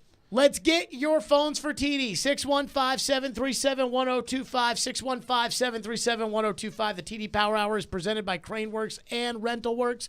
615-737-1025. Let me tell you about FanDuel Sportsbook. That's right. Did you know that the FanDuel Sportsbook app is my official sportsbook app? That's right. I love the FanDuel Sportsbook app, and you will too. And you will love betting the NFL on a Thursday night for Thursday Night Football with my friends at FanDuel. And not only that, they've got same-game parlays, and they've got same-game parlay insurance. And let me tell you all about how great that is. It doesn't matter if you're new to FanDuel or if you already have an account. You'll get free bets back if your 4+ leg Thursday night game falls one leg short. Same game parlays are the perfect way to combine your bets for a chance at a bigger payout. Ian says, and I'm going to roll with Ian on this one, Christian McCaffrey over everything, anytime touchdown scorer too. Over receiving yards, over rushing yards, McCaffrey. Build your own or choose from one of the popular SGPs pre-built for you in FanDuel's top-rated sportsbook app. However you want to play, you can bet the NFL tonight on a same-game parlay. Sign up with the promo code JGM if you don't already have an account. Make every moment more with FanDuel, an official sports betting partner of the National Football League. 21 and older in President, Tennessee. Refund issued as non-withdrawable free bets that expire 7 days after receipt. Max free bet $25. Restrictions apply. See terms at sportsbook.fanduel.com. Gambling problem? Call the Tennessee Red Line 1-800-889-9789. 185! Every team needs a quarterback. 185! That's why we have Hasselbeck, bootleg, rollout, toss, touchdown! Tim. ESPN NFL analyst Tim Hasselbeck gives his expertise on all things NFL. How that team is built, I think there's a lot to like about them. Every Tuesday at noon, Tim with Chase, Willie, and D-Mace. Presented by Red Spirit and Wine in Bellevue on 102.5 and 106.3 The Game and the Game Nashville app. Hey, Robbie Stanley here, and you can give the gift of Preds hockey this holiday season with the Smashville Stocking Stuffer presented by 47 Brand and Local IQ. This includes 2 hockey tickets, a Preds 47 Brand hat, and a $20 food voucher, all starting at just $79. Visit NashvillePredators.com/stocking for more info, or check out the 5-game pick plan presented by Hattie B's. Pick any 5 games and select your seats, plus receive a Preds car flag and a $10 gift card to Hattie B's. Visit NashvillePredators.com/tickets for details. This is for the men who never settle, the ones who believe only quitters end a game in a tie, the type of guys who choose the bar with the biggest TVs to overcompensate for theirs at home. This is the Lodge mentality. This is Twin Peaks. Skip the drama and get the perfect gift for everyone on your list. A gift card to Twin Peaks. You don't even have to leave your couch. Just head over to bit.ly/Twin Peaks eGift to grab as many as you need and send them right to your fam's inboxes. Happy shopping. Nothing says I love you like the gift of jewelry. A sapphire ring, a diamond necklace, a colored gemstone earring, an anniversary band. And around here, the diamond destination is Genesis Diamonds. With decades of experience, our legendary value combined with worldwide connection, Genesis is here to help make this Christmas the most unforgettable ever. And to make it easy to splurge, our special 0% finance offer has been extended through Christmas Eve. So you can make any holiday purchase and spread your payments over 5 years and enjoy an interest rate of 0% with absolutely nothing down. Our showcases are filled with exquisite diamond rings, earrings, pendants, bracelets, bands, as well as a fabulous selection of luxury pre-owned Rolexes, starting as low as $35 a month with nothing down. And if you're planning an engagement this holiday season, this special finance offer includes all of our designer engagement rings and all GIA certified diamonds. Buy now, spread your payments over 5 years with 0 interest and nothing down. Say I love you louder than ever this holiday with the gift of diamonds from Genesis Diamonds, Green Hills in Cool Springs. On approved credit. Here we go. Here comes the Sandman. Ladies and gentlemen. Adam Sandler. 1, 2, 3, 4. Live. Should we clap along? I'm going to play guitar a little bit for you. Adam Sandler. Take him away! Bridgestone Arena, Friday, February 17th. All right, let's lose that. I hate it.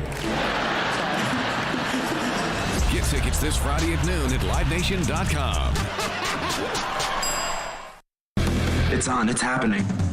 Remember, you can watch us on YouTube, Facebook, Twitch, and Twitter. Get out of the way. I'm watching the game. Presented by the law offices of Amanda Gentry. You're listening to Stillman and Company. Sounds like this has been a game-changing day for all of us. Presented by TriStar Moving on 102.5 and 106.3 The Game and on the Game Nashville app. TD Power Hour, Teron Davenport is with us. Be sure to, I think I've already done that read before. Be sure to check out the post-game show on Sunday. That's right. Be sure to check out the post-game show on Sunday with Jonathan Hutton and Chad Withrow live from the Superbrook Lounge and Landshark Bar and Grill, Margaritaville on Broadway. Post-game show brought to you by Renter's Warehouse, Two Rivers Ford, now with a huge inventory of in-stock vehicles to choose from. And Superbook Sports, for the number one sportsbook app in Vegas. Download their app today. Phone lines are driven by WilsonCountyHyundai.com. Kip is going to kick us off. You're on with TD. Thank you for calling. What you got, Kip? Pretty much what you guys have been talking about. I've been contemplating for a couple of weeks. Problem I have is I think an experienced GM is going to have Vrabel on a very short leash, maybe 1 year. If they don't win the division this year, nobody's going to walk in there and say, this guy's going to have power over me and undermine me like he did J-Rob. I just think that it's got to be an experienced guy, and that guy may want his own OC or DC to come in as head coach, and Vrabel may be gone anyway. Thank you for your call, Kip. What do you think about the power dynamic that a new general manager could come in here and it could somehow, some way affect Mike Vrabel and his either feelings towards the organization or the organization's feelings towards Vrabel? I think, again, like I said, whoever comes in as the GM has to work with the coach. And obviously the coach has to work with the GM, but really it comes down to you're the provider. Your role is to funnel talent into the organization. Vrabel's job is to coach that talent and develop it, and that's the bottom line. So I think if that can happen, then the two could coexist. I kind of struggle with this, only because I go back to the Mike Mularkey, John Robinson marriage. And that first year, those dudes were thick as thieves. I mean, Mike Mularkey told me that he thought that, like, hey, it was one or two conversations with John, and he thought, hey, I can work with this dude. I can work for this dude. He's a good GM. And they turn it around immediately and go 9-7. Everybody's happy. There's no complaining. And then midway through that second season, all of a sudden, there was like a schism. And I think that what happened was John Robinson had this plan that, we're not going to be very good for a couple of years. I'll fire the coach, and I'll go hire my coach. And Mularkey was screwing that up by winning too many games. And so then John Robinson kind of forced the issue. But couldn't you also look at that as like, okay, he felt that, the cap was what they've gotten? Sure. Oh, absolutely. I mean, I thought Mularkey was a good coach. I think Vrabel's a better coach. Mm-hmm. But I wonder, like, when it comes to this whole arranged marriage thing about, like, hey, you're coming in here to work with Mike Vrabel, would it not be in the back of the mind of that GM of, like, I have no skin attached to Vrabel. I didn't hire Vrabel. And if I think that this guy that I worked with in Carolina would be better than Vrabel, like those kind of things. that's no different than the quarterback dynamic, Absolutely. with the new head coach and the existing quarterback. But how many times have we seen a head coach come in and work with that quarterback? It's happened. So I just the whole power struggle aspect, like the bottom line, these guys, they just want to win football games, right? You win football. Well, can't really say that because John Robinson won a football game, but you do it in a way that usually if you win football games, you keep your job. What else we got? One texter texts in and asks TD, given McCreary's not very tall, Fulton is hurt, do you think Byard and Hooker can defend the tall Charger receivers? No, I wouldn't match them up one-on-one against them. No way. I think just, and help over top, you can, but,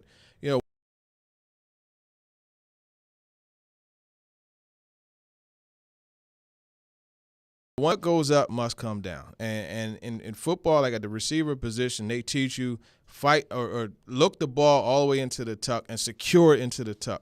So you go up and you high point the ball. You get it at the highest point. You catch it and you pull it down. As a DB, your job is to uppercut the ball out. I get Mike Williams is 6'3", McCreary is 5'11", 6 feet, 29-inch arms, whoop-de-doo. you got to punch the ball out still. So you got to trust your guys on the outside. Now, would I put them in man matchups? Probably not often. I would work more zone, but, zone at times will turn into man depending on what happens. Plus, the way the Titans have been rushing the passer, if they play zone against Justin Herbert, it could be a long day. I would play zone against him and just work to confuse him. That's why one of my bold predictions is in regards to turnovers for the post that we have coming out tomorrow. Yeah, we do the 32 for 32, and you talk about the matchup. I think you could do some things to confuse Herbert. Do you ever get one of those things on ESPN where it's like, which guy could be in trouble of losing their job? And ESPN has all the NFL Nation writers do one, and you're like, I don't have anybody that fits this criteria here for player that you're looking for. Yeah, they had me do like a veteran on the bubble, and it's like I forget who I did, but it's just like, yeah, I've gotten them. Where you're like, I don't have somebody to pick, but you want me to pick them, so I guess I got to. I'm going to put this guy in there. Yeah. No, it's happened. TD's veteran on the bubble, Randy Bullock. What's next? Joel Texans asked, is ownership looking to make changes or improvements in the scouting department, or will that be up to the new GM? I think that's something that has to be considered. What are you going to do about the scouting department? Because most of these guys, have ties back to John Robinson. So, I would imagine that they're looking to make some improvements, but I think more importantly, whoever comes in is going to make improvements, because typically, scouting is a relationship-based business. So you're going to want to have guys who know your paradigm, right? Mm-hmm. The glasses you look through to see guys. You're going to want them in the power positions, to go out and find prospects that they know that you will like. You know what I mean? So here's the crazy thing, too, about the scouting department that a lot of fans don't know is that their employment does not run through the season. Their employment runs through the draft. Mm-hmm. So a new general manager will operate this year with the Titans scouts that John Robinson had. Then after the draft, you'll probably see one or two changes with a new general manager.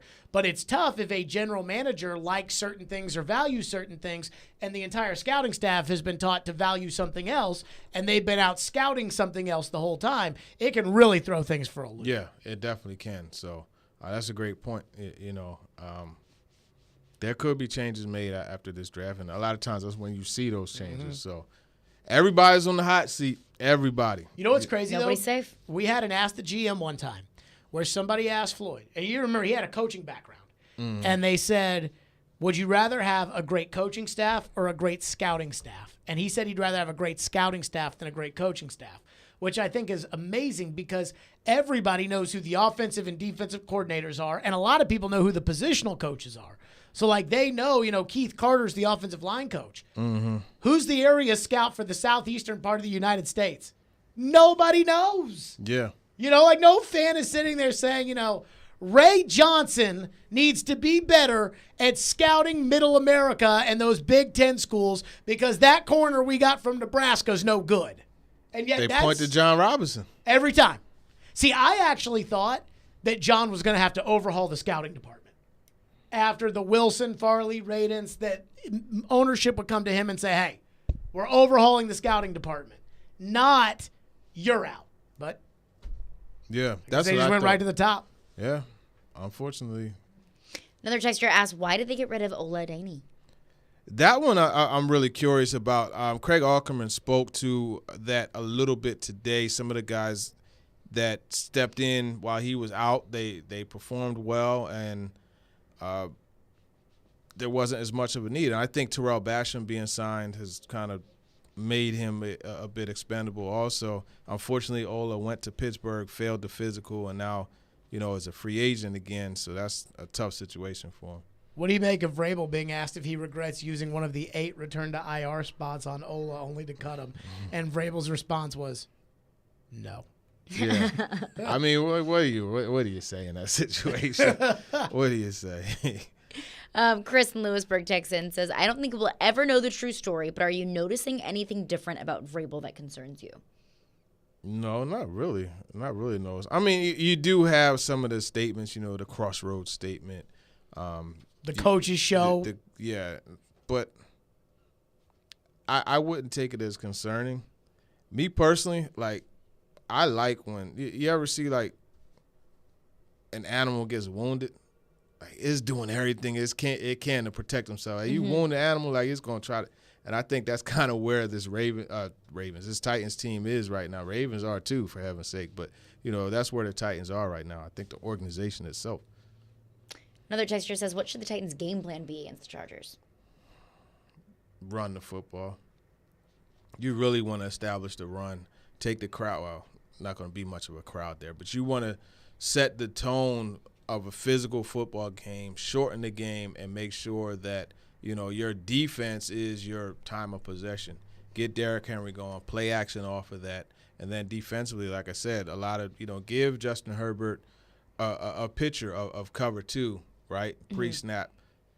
Post-snap, shift it to cover 1. Use Kevin Byard to your strengths, right? He's a tremendous ball hawk. Let him swipe down and be a robber and, do some of the robber, like drop down into the middle of the field and take things away or try to get a pick.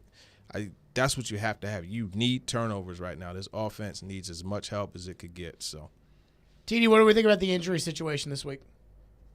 I highly doubt Burks plays. Fulton is very unlikely. Possible Danico Autry. That's what I think about it. They're going to be shorthanded once again. How do you fly back in order for the press conference on Monday from Los Angeles? You fly the red eye back home? Yes, I have a 6:59. And I have a rental car. Now the last time, funny story. Last time I had to return a rental. Oh, but baby, I had a Camaro, drop top Camaro. let me tell you something. Saturday I drove for 8 hours. I literally drove for 8 hours. Was this Philadelphia or L.A.? No, in L.A. last year. I forget what I have this time, but anyway, I had to return that, and then the shuttle took me to the airport, and I remember it was getting close, and I told him, he was like, buddy, you might want to get out and run. I ran 2 gates. I beat the shuttle. I ran 2 gates, a roller bag in my backpack. O.J. Simpson in the old Hertz commercials. Yeah, that was me. I was out. So I'm going to have to probably do that again this Saturday. Well, hopefully the plane Sunday, doesn't have any de-icing issues on your way out of Los Angeles. Oh, man, that was ridiculous. I got a direct flight, so we're good. TD, as always, great stuff. We'll see you. Enjoy your trip out there, right. And we'll see you when we get back. Appreciate it. Caroline wants to tell you. By the way, Caroline had a take yesterday I cannot get over. We're going to have to discuss. Oh, boy. We're going to have to discuss. Ridiculous. We'll get to that coming up next. Caroline wants to tell you about the Caesars Sportsbook app. All right, it is time for the Caesars Sportsbook Report. Now, Caesars has tons of promos every day, but your very first bet with the Caesars Sportsbook app, it's on Caesars. Whether you want to use it on a promo or not, they've got you covered up to $1,250. Just sign up using the promo code RADIOFULL, one word, RADIOFULL, and then place your first bet. And if you win, that money is all yours. But if not, don't worry about it because you'll get that stake back as a free bet. Now, there's an odds boost going on tonight for Thursday Night Football. Seahawks 49ers at plus 160 odds. Christian McCaffrey over 69.5 rushing yards. Hammer that. And Brock Purdy over 199.5 passing yards tonight on Thursday Night Football. That's one odds boost, but check out the rest of them on Caesars Sportsbook. Open to new users in Tennessee who are 21 or older. If qualifying bet loses, bet amount returned as a credit. Must use within 14 days. See Caesars.com/promos for full terms. Gambling problem? Call or text the Tennessee Red Line at 1-800-889-9789. Caesars Sportsbook. We are all Caesars. Want a chance to win tickets to an upcoming Preds game? Yes! Tune in to Robbie and Rex Road every weekday Preds game day at 8:45 for Preds Pick to Click. Guess a goal scorer and win. I'll take Roman Yossi. Matt Duchene. Pick to Click is brought to you by TJ Anderson Homes of Benchmark Realty. Visit tjandersonhomes.com to see why they are referred so often. And by Superbook Sports, voted #1 sportsbook in Vegas. Download their app today. Preds Pick to Click. We are 102.5 and 106.3 The Game. The choice is yours, Wednesdays at 8:45. Brought to you by Jarrett Companies. Now hiring experienced sprinkler experts. Go to jarrettfire.com. JARRETT fire.com. Jarrett Companies, a company above and beyond industry standards.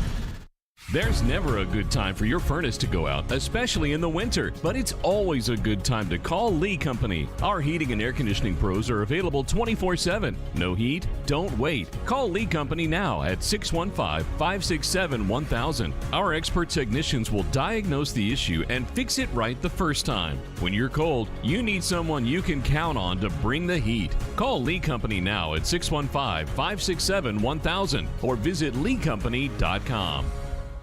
Winning this award is truly like winning the Super Bowl of car dealer awards for Mercedes-Benz. Edwin Vickery, General Manager of Mercedes-Benz of Music City. Culture eats strategy for lunch.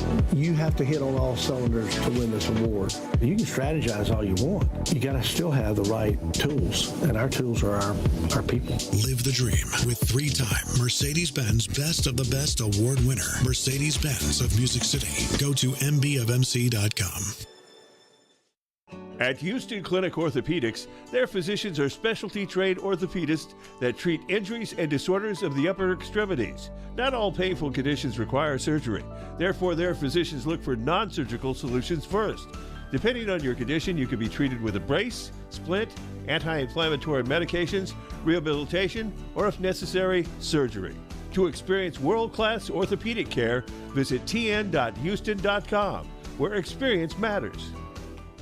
I love it. OMG. I had no idea. Oil Fire Whiskey is finally here. Oil Fire, a dangerously seductive spirit. You will like it. She will love it. Think you can handle it? Oil Fire, 70 proof whiskey. It's amazing. Yo, Pablo Torre here, host of the ESPN Daily Podcast. When you want to go beyond your feed, when you want to get inside the score, when you want to get behind the highlight, there's ESPN Daily. Go deeper into the stories of the moment. Get the exclusive access and insider perspective that only ESPN can give you. ESPN Daily, hosted by me, Pablo Torre. Listen and subscribe wherever you get your podcasts. Jonathan Hutton. You have to put the ball in his hands in that moment. And Chad Withrow. My kicker's making no decisions on a football team. Are in the game. Join them for NFL postgame after every Titans home game. Live from Landshark Bar and Grill in Margaritaville on Broadway. They'll break down that day's game and look ahead to the next one. NFL postgame is presented by Two Rivers Ford, Renter's Warehouse, and Superbook Sports on 102.5 and 106.3 The Game and the Game Nashville app. Hey, this is Matthias Ekholm. You're listening to Nashville's best sports talk, ESPN 102.5 The Game. We have to play faster from an offensive perspective. Our ability, I think, to get up and out of our zone and play with speed through the neutral zone, and then you have decisions. Is the puck going to go in the forecheck situation if there's no ice to play on, or is it going to be a situation where we can attack off the rush? And I think we got to play faster to give ourselves more opportunities to be threatening in those situations. That was John Hines this morning on Robbie and Rex Road, and he's saying, hey, we got to play faster offensively. And I'm like, how do you do that? Yeah. Okay, I agree. I think the Titans need to play faster on defense. But it's not like I'm going up to Rashad Weaver saying, hey, you need to run faster. Because that would be the only option. Now, John Hines did explain what he meant by that, and I thought this was kind of a call out on Matt Duchene. This was this morning on Robbie and Rex Road. How do you get that going, John? I mean, that is just split-second execution, chemistry among players. Just ask the question, what kinds Joe. of You don't need things to are you pat guys it. doing to try to make that better? Well, I think the big, a big part of it is we got to be willing skaters. In general, I think collectively as a team to move our feet. The other one is, what we're talking with our group about, even when they come in this morning, is we have to have more speed away from the puck. So, for example, if Forsberg has possession of the puck and he's coming out of our own zone, and Duchene's the weak side winger, like Dutchie's got to skate, he's got to skate through the D and demand the puck. Or, if he does that, now he gives Phil a good option, and now Duchene's getting the puck with speed. If the D-men back off because of Duchene's speed off the puck, it opens up more room for Forsberg to be able to make another play. And those are some things where when I say the word we have to play faster, those are the examples. We've got to have more speed off the puck that's demanding the puck carrier deliver it in certain situations, or you're going to open up some space for the puck carrier himself. Okay, so now they have to play harder is what he's saying. But that's not what I have an issue with. I have an issue with Caroline's take yesterday that John Hines has not done anything to keep his job, but that you would not fire John Hines. I didn't say that.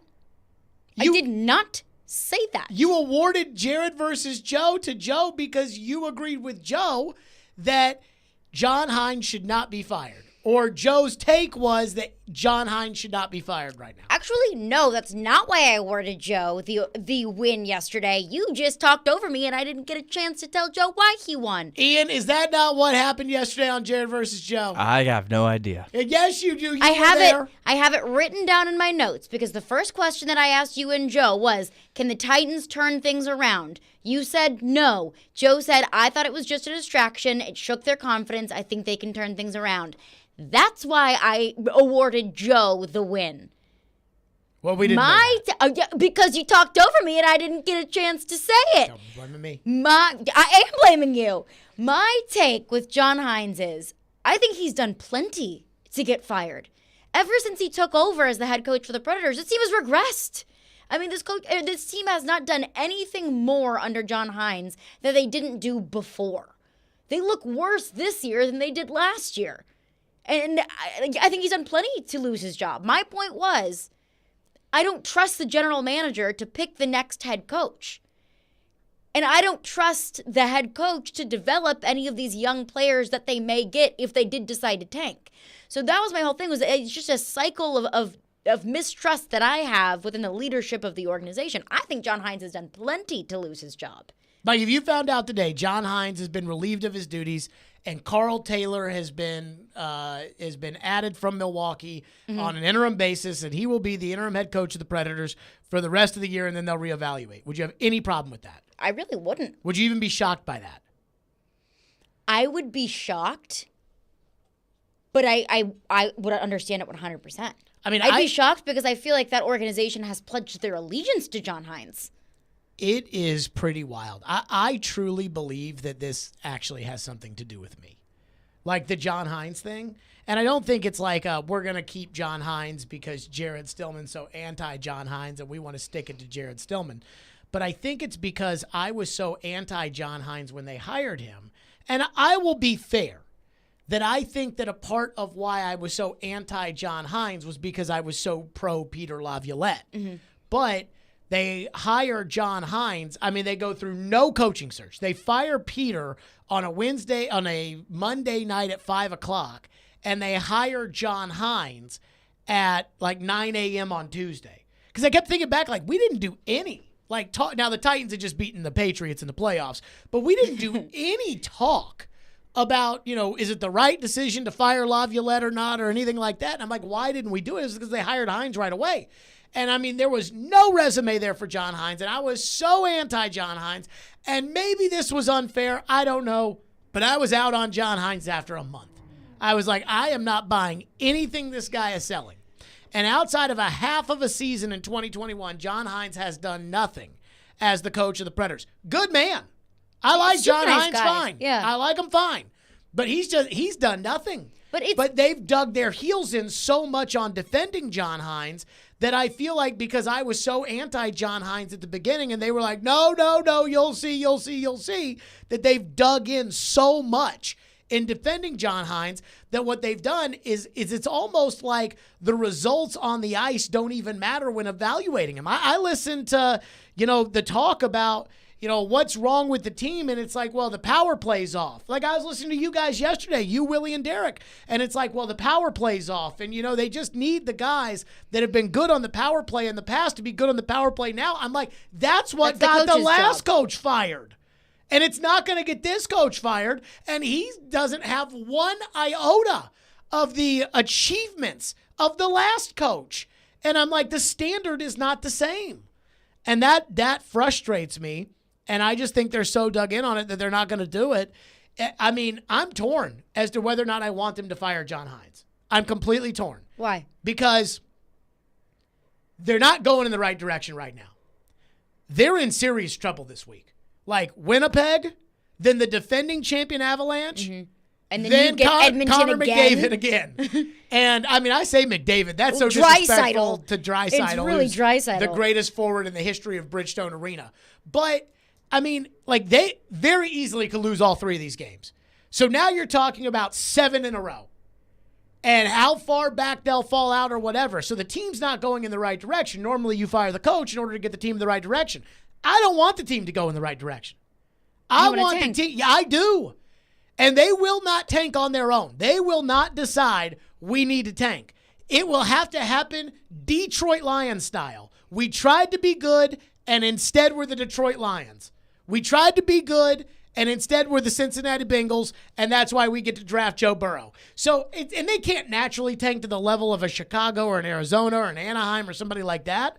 But maybe they get a couple extra ping pong balls and they get the right ping pong ball, and now Connor Bedard is a Nashville Predator. Not saying it's going to happen, but I am more hopeful that happens than I am. But then I also know that with Hines, he always has one half of the season that is terrible and one half of the season that is awesome.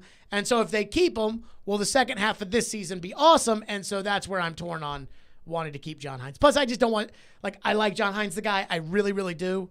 And, you know, not that I think an interim coach is going to save this franchise, but I don't want to start next season off with John Hines as the coach. So if they fire John Hines, then there's no chance that he's the coach next season, which is really what I want to. So, I mean, I'm with you on that. I mean, it all starts with Poyle. There's no doubt about that. And he's the one who has set the expectation. He is the one that's coming out and saying, we want to compete for a cup. And, of course, we all want the Predators to compete for a cup. Sure. But he's the one saying, yeah, that's our goal. So the messaging is a little bit confusing when they continue to stand by a coach that hasn't made this team better, yet their goal is still to compete for a Stanley Cup. Well, awfully confusing. I already know there's going to be a lot of people in the text line that are like, you know, oh, you guys are talking about Hines. You should be talking about Poyle. I know. Honestly, John Hines he's not an innocent bystander, but he's more of a co-conspirator or more of an accomplice than he is a co-conspirator. You know, David is the problem here. We all know that, where there's no questioning that. But I do think that if this team believes that they can compete, which I do not believe, but if they believe that this team can't compete, then they should fire the coach in order to get this team to compete. 615-737-1025. We'll get back to your phone. 615-737-1025 is our phone number if you want to weigh in on the program. Stillman and Company, 1025-1063 The Game. Every Wednesday at 2:45. Sanders for the touchdown, 48 yards. Former NFL wide receiver Chris Sanders joins Stillman and Company to give his thoughts on all things Titans and NFL. Fueled by Parman Energy, now hiring fuel drivers. Apply now at ParmanEnergy.com on 1025 and 1063 The Game and the Game Nashville app. From the Fox 17 News Code Red Weather Center. Mainly clear skies as we head into the evening hours tonight. Temperatures drop back to the mid to upper 30s. Another sunny day on tap for Friday. Temperatures a tad cooler in the mid 40s for the afternoon. For Fox 17, I'm Chief Meteorologist Katie Morgan. This weather report brought to you by Hiller Plumbing, Heating, Cooling, and Electrical. Call the Happy Face Truck today. Give the gift of luxury this holiday season. Nothing is more elegant than a trip to the Omni Nashville Hotel. Gift cards from Bob's Steakhouse or Mocara Day Spa make wonderful gifts for any occasion, especially during the holidays. The foodie in your life will enjoy an evening of fine dining from the award-winning Bob's Steakhouse. Bob's Steakhouse specializes in serving big, flavorful steaks next to Texas-sized portions of delicious sides. The special person in your life will be comforted with the gift of relaxation and rejuvenation when they receive a gift card to Mocara Day Spa. Let the spoiling begin with a soothing facial, hot stone massage, body treatment, salon service, or mani-pedi. Bob's Steakhouse and Mocara Day Spa in the luxurious Omni Nashville Hotel. Purchase your gift cards today. Are you looking for Tennessee-grown and crafted THC, CBD, Delta 8, Delta 9 products? Then float on over to ounceofhope.com. On top of the widest selection of luxury edibles and smokables, their customer service team is high quality and prepared to help select the right cannabis product for your needs. Their knowledgeable team will have you flying high with a smile. That's ounceofhope.com, made locally in Memphis. Ounce of Hope is Memphis Flyers' best cannabis shop 2 years in a row. Legal THC delivered to your door. Ounceofhope.com. Prescription products require an online consultation with a healthcare provider who will determine if a prescription is appropriate. Restrictions apply. See website for full details and important safety information. This message is for the guy who isn't perfect in the bedroom. And let's be honest, who is? Maybe the issue is getting it up, or keeping it up, or maybe it's finishing too soon. If any of these performance hiccups sound familiar to you, don't sweat it. Hims can help. At 4hims.com, you can go online and get clinically proven prescription medication that treats these issues, prescribed for you, if appropriate, by licensed medical providers. And the medication is shipped free to your door in discreet packaging. Plus, Hims gives you unlimited follow-up visits with medical providers. No one's perfect in the bedroom every time, but with Hims, you can get a lot closer than before. And chances are, your partner will agree. To get started today, go to 4hims.com/perfect. That's 4hims.com/perfect for your free visit. FORHIMS.com/PERFECT. Dancing crew, trip for two, nailed the final interview. Game with Doug, brand new mug. Come here, kid, give me a hug. The more you want to do, the more we want to do. New COVID-19 boosters designed for recent Omicron variants are now available. Learn about eligibility and schedule a free updated booster today at vaccines.gov. Sponsored by Pfizer and BioNTech. Informative. They played a lot of power play time together back in the day. Insightful. It's a great addition to this team. And just three guys being dudes. On the sideline in shorts and a t-shirt. Hanging out, watching the game.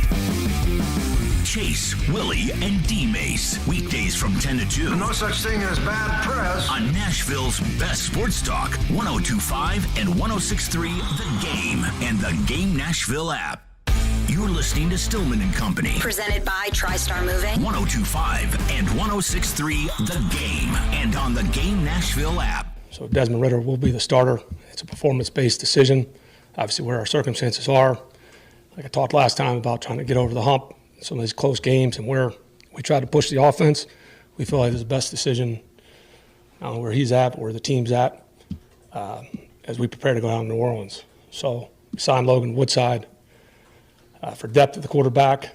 That move was made as Marcus goes and he's got an old chronic knee he wants to get evaluated. It had nothing to do with this decision, but he'll go. So he's not here right now, and we'll see how the rest of the week goes, but I anticipate him going IR. So Arthur Smith says Marcus Mariota's going on IR. He's got a chronic knee issue, but it has nothing to do with why he is. It has nothing to do with why he's been demoted to the backup in Atlanta. Desmond Ridder will start, and now Mariota's going on IR. They signed Logan Woodside off the Titans practice squad. Who gives a rat's ass about that? But Arthur Smith was then asked about Marcus's knee, and how about this doozy from Arthur?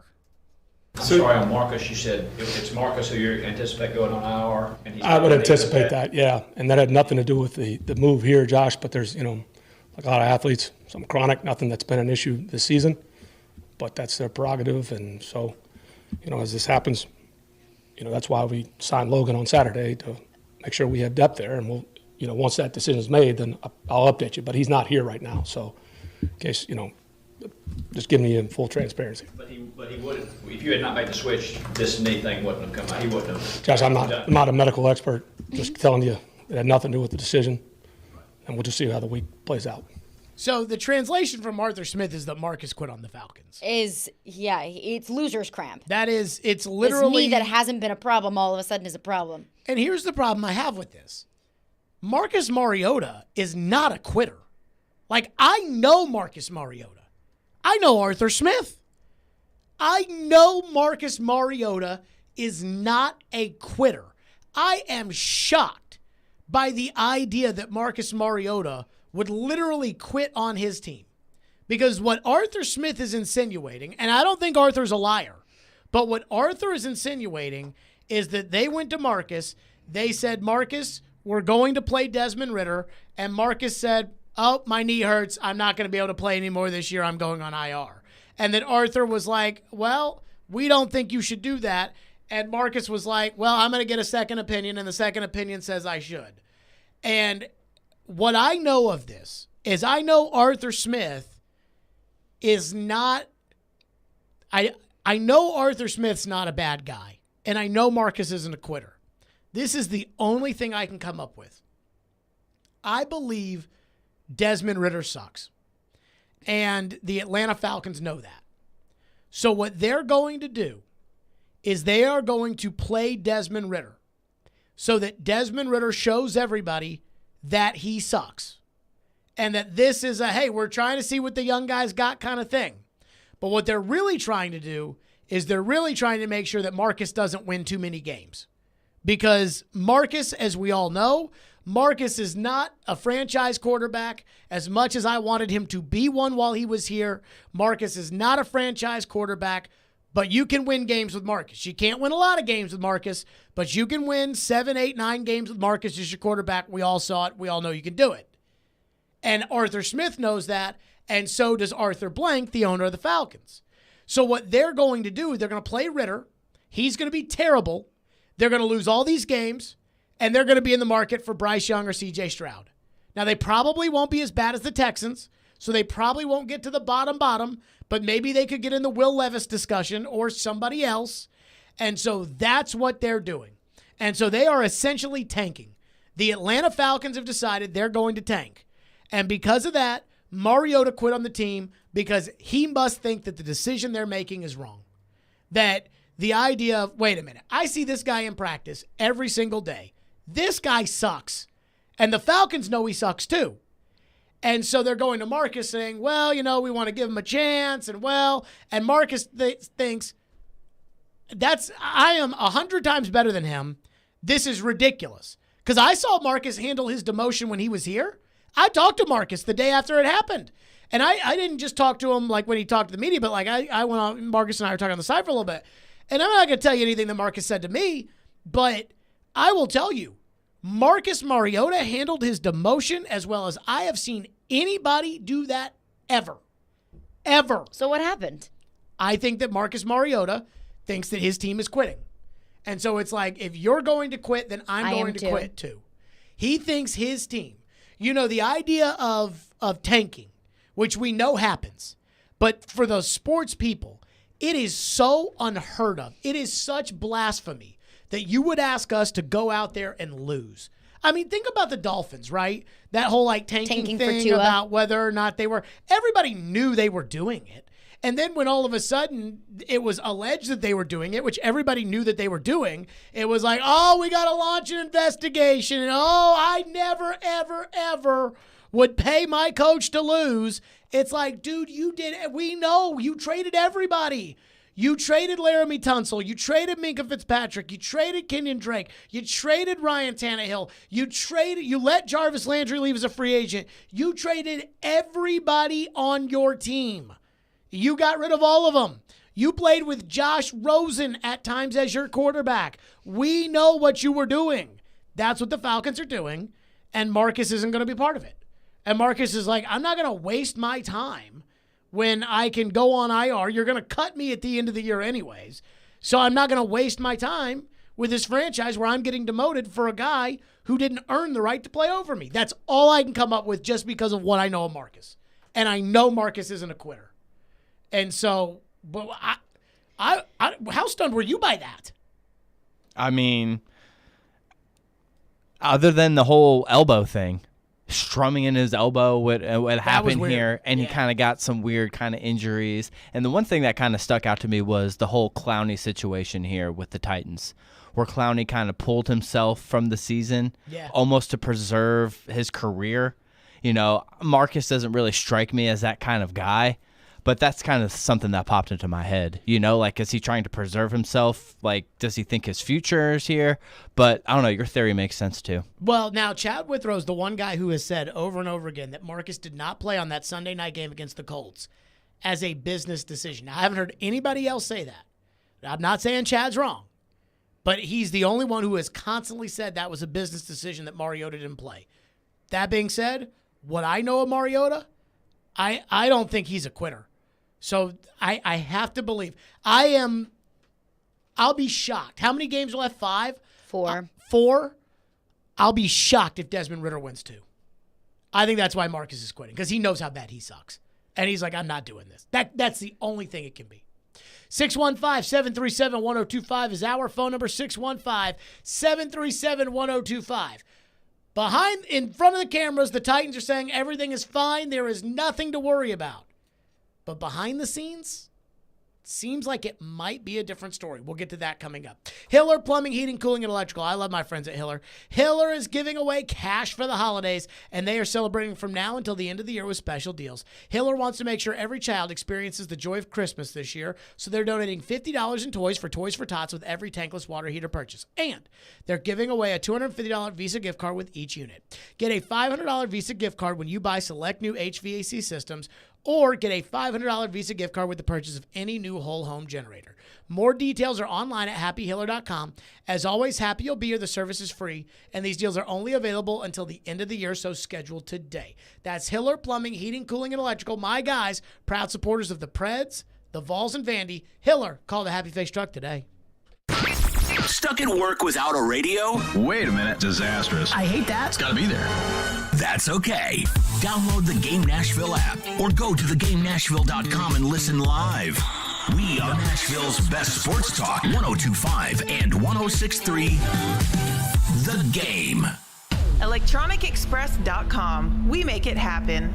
This holiday season, tee it up at Edwin Watts Golf Shops for the hottest gifts from TaylorMade and Bushnell. Featuring the TaylorMade Stealth Carbon Woods with 60 layers of carbon for faster ball speeds. And while you're there, grab a dozen TP5 golf balls. And from Bushnell, save up to $75 on the Tour V5 and Tour V5 Shift rangefinders. There's also gift cards for those favorite golfers on your list. Don't miss these holiday gifts and more happening now at Edwin Watts Golf Shops, home of the 90-day satisfaction guarantee.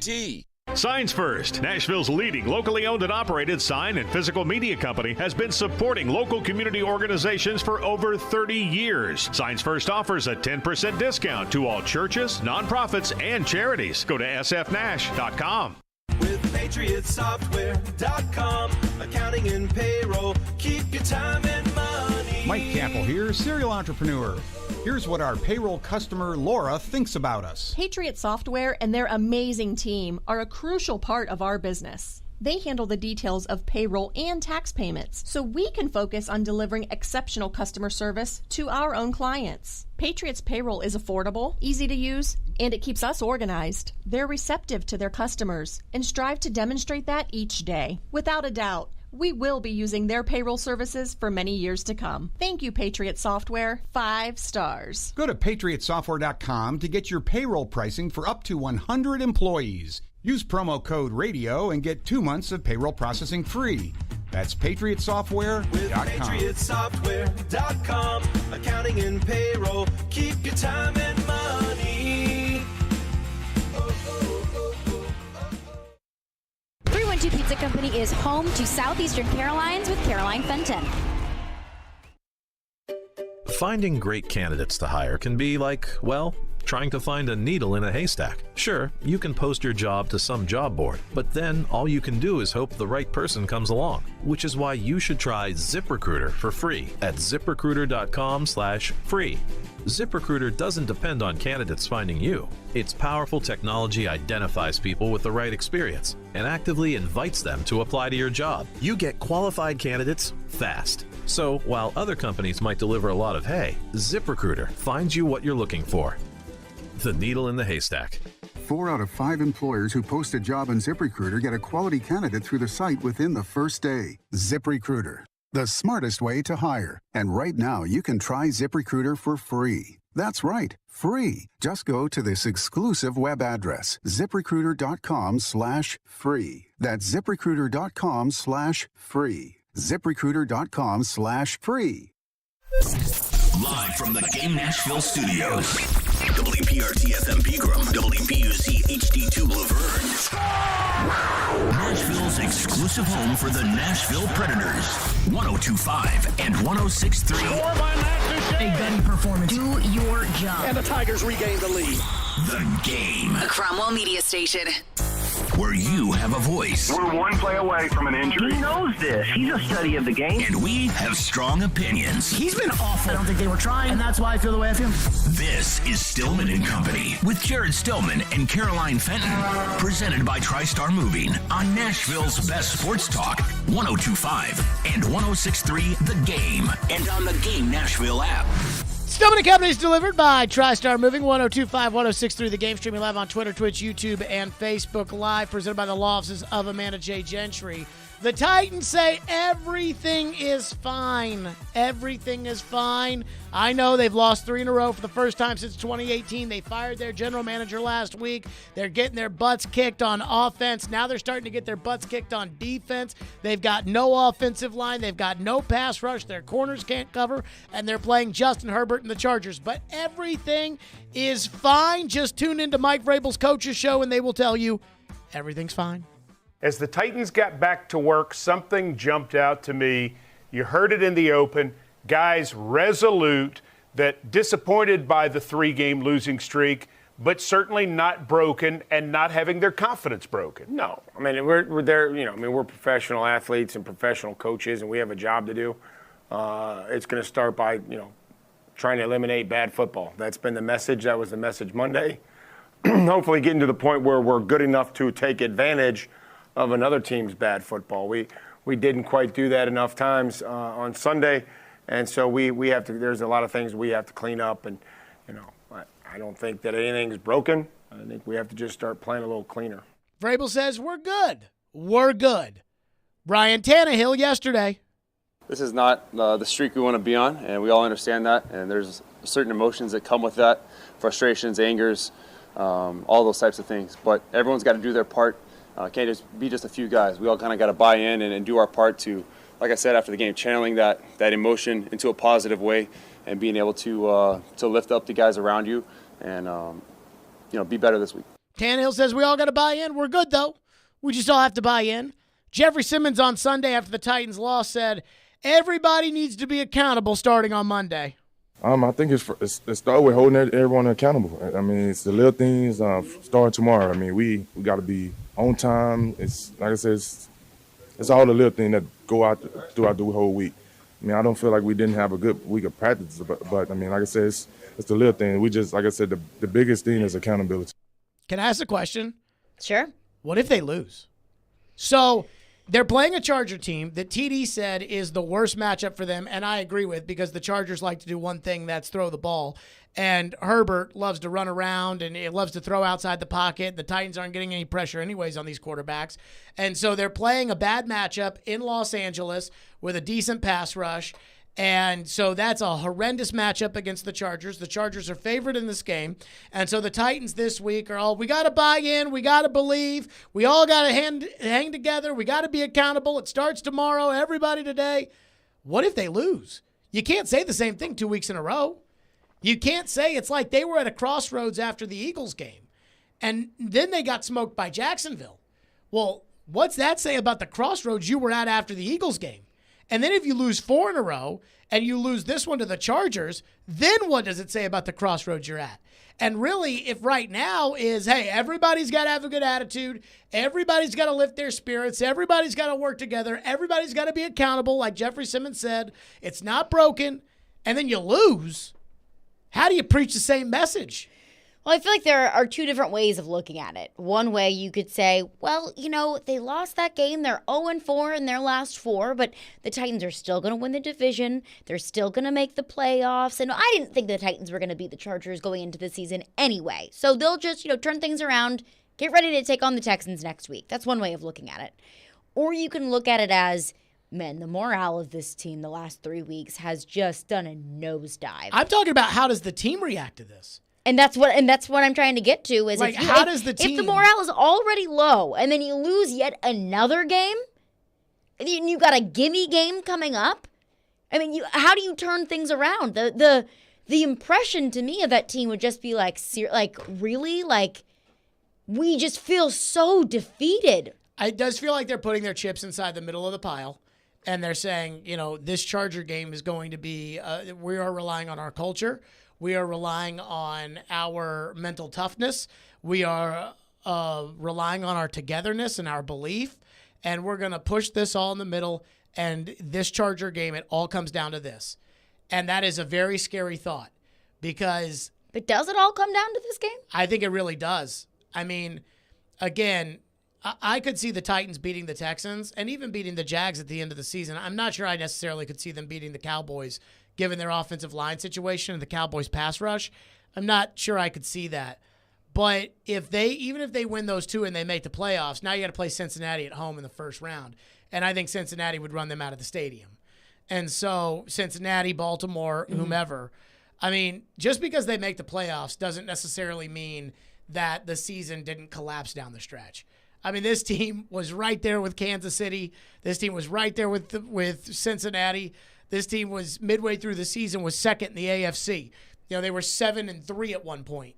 And so I think that what happened, because they lost the Jacksonville game, that now it really all comes down to this. And if they can't win this game, I'm not sure that anything else that they say after this week will be more than words. I don't even know if this is just words for that team. I mean, I think that the way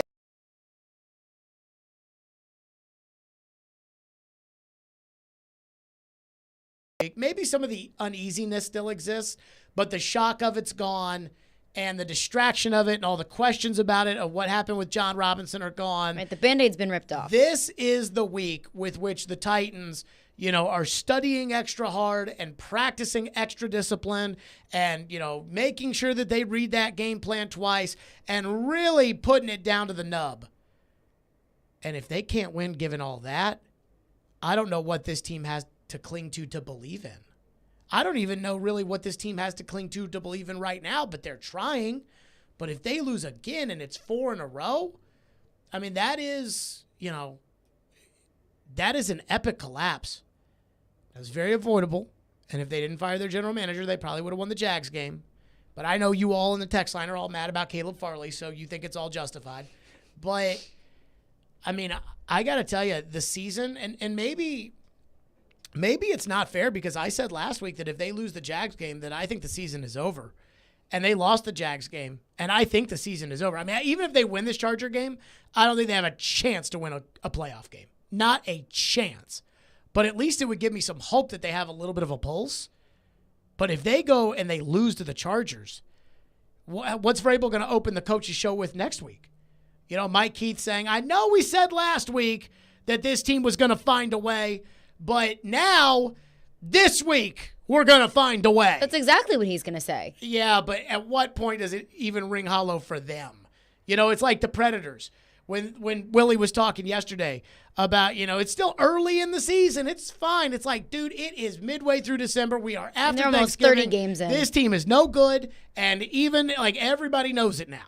There's no ifs, ands, or buts. And so that's... I don't know what Vrabel's going to say, and I don't think Vrabel's ever been through this. I don't think Vrabel has ever been through this, where there is still so much to play for, and yet it feels so bad. He's probably been through this where it's been bad, where it's like, man, we stink. Like that year he was with the Texans, and they were, picking, they ended up trading their pick to Cleveland, but they were picking third in the draft. They were so bad. This team's not that bad. This team is going to probably go to the playoffs. So he's trying to keep it together, knowing that all that matters is that you get that playoff game and then you put out a game plan and you find a way to make 1 or 2 more plays than Baltimore or Cincinnati. That's all that matters. That 1 week, that's it. But he may, the team may lose, kind of the sense of belief, and the team may lose their confidence in themselves if they can't win any games along that path. And so if they lose this one, I don't know what Vrabel is going to say or what they're going to do. He's already played the crossroads card. I mean, he's going to have to do something, whether it's, whatever he says outwardly facing in a press conference or a coach's show is one thing. Well, this is for the players. But that's his job, is to get those players' confidence back up, to get them turned around. That we're not broken, that's not for us. I'm aware. That's for the players. So I think that what's going to happen is, he can't say the same thing twice. Like, he couldn't come out after the Jacksonville game, where they are much more at a crossroads than they were after the Philadelphia game, and he can't say, we're still at a crossroads, because you were at the crossroads last week. So for Vrabel, I don't know what he's going to tell those players. But, if they don't find a way to win this one, this may be an epic collapse. This may be Vince Young pad in the stands. Now, that led to Jeff Fisher getting fired. This is not going to lead to Vrabel getting fired, but that team won one game down the stretch, and it was against the Texans. This team might win one game down the stretch if they lose this week, and it might be to the Texans. Are you going to take Jacksonville for granted the last game of the year? I'm not. Absolutely not. And Jacksonville had nothing to play for last year, and Indianapolis was falling off the handle and off the rails, and Jacksonville beat them. And it might be a similar situation next year. This is a big one if they're going to try to salvage this season. 615-737-1025. I still think it's over. I don't think they're going to be able to beat Cincinnati or Baltimore. We'll get to your phone, 615-737-1025. Plus, the one thing that I am not worried about at all whatsoever. People are starting to scare you about it. I'm not worried. That's next. Hey, be sure to tune into this Sunday's NFL Game of the Week on 94.9 The Fan. The Dallas Cowboys will take on the Jacksonville Jaguars at noon. The Game of the Week is brought to you by Red Spirits and Wine in Bellevue, and Superbook Sports, voted the #1 sportsbook in Vegas. Download their app today.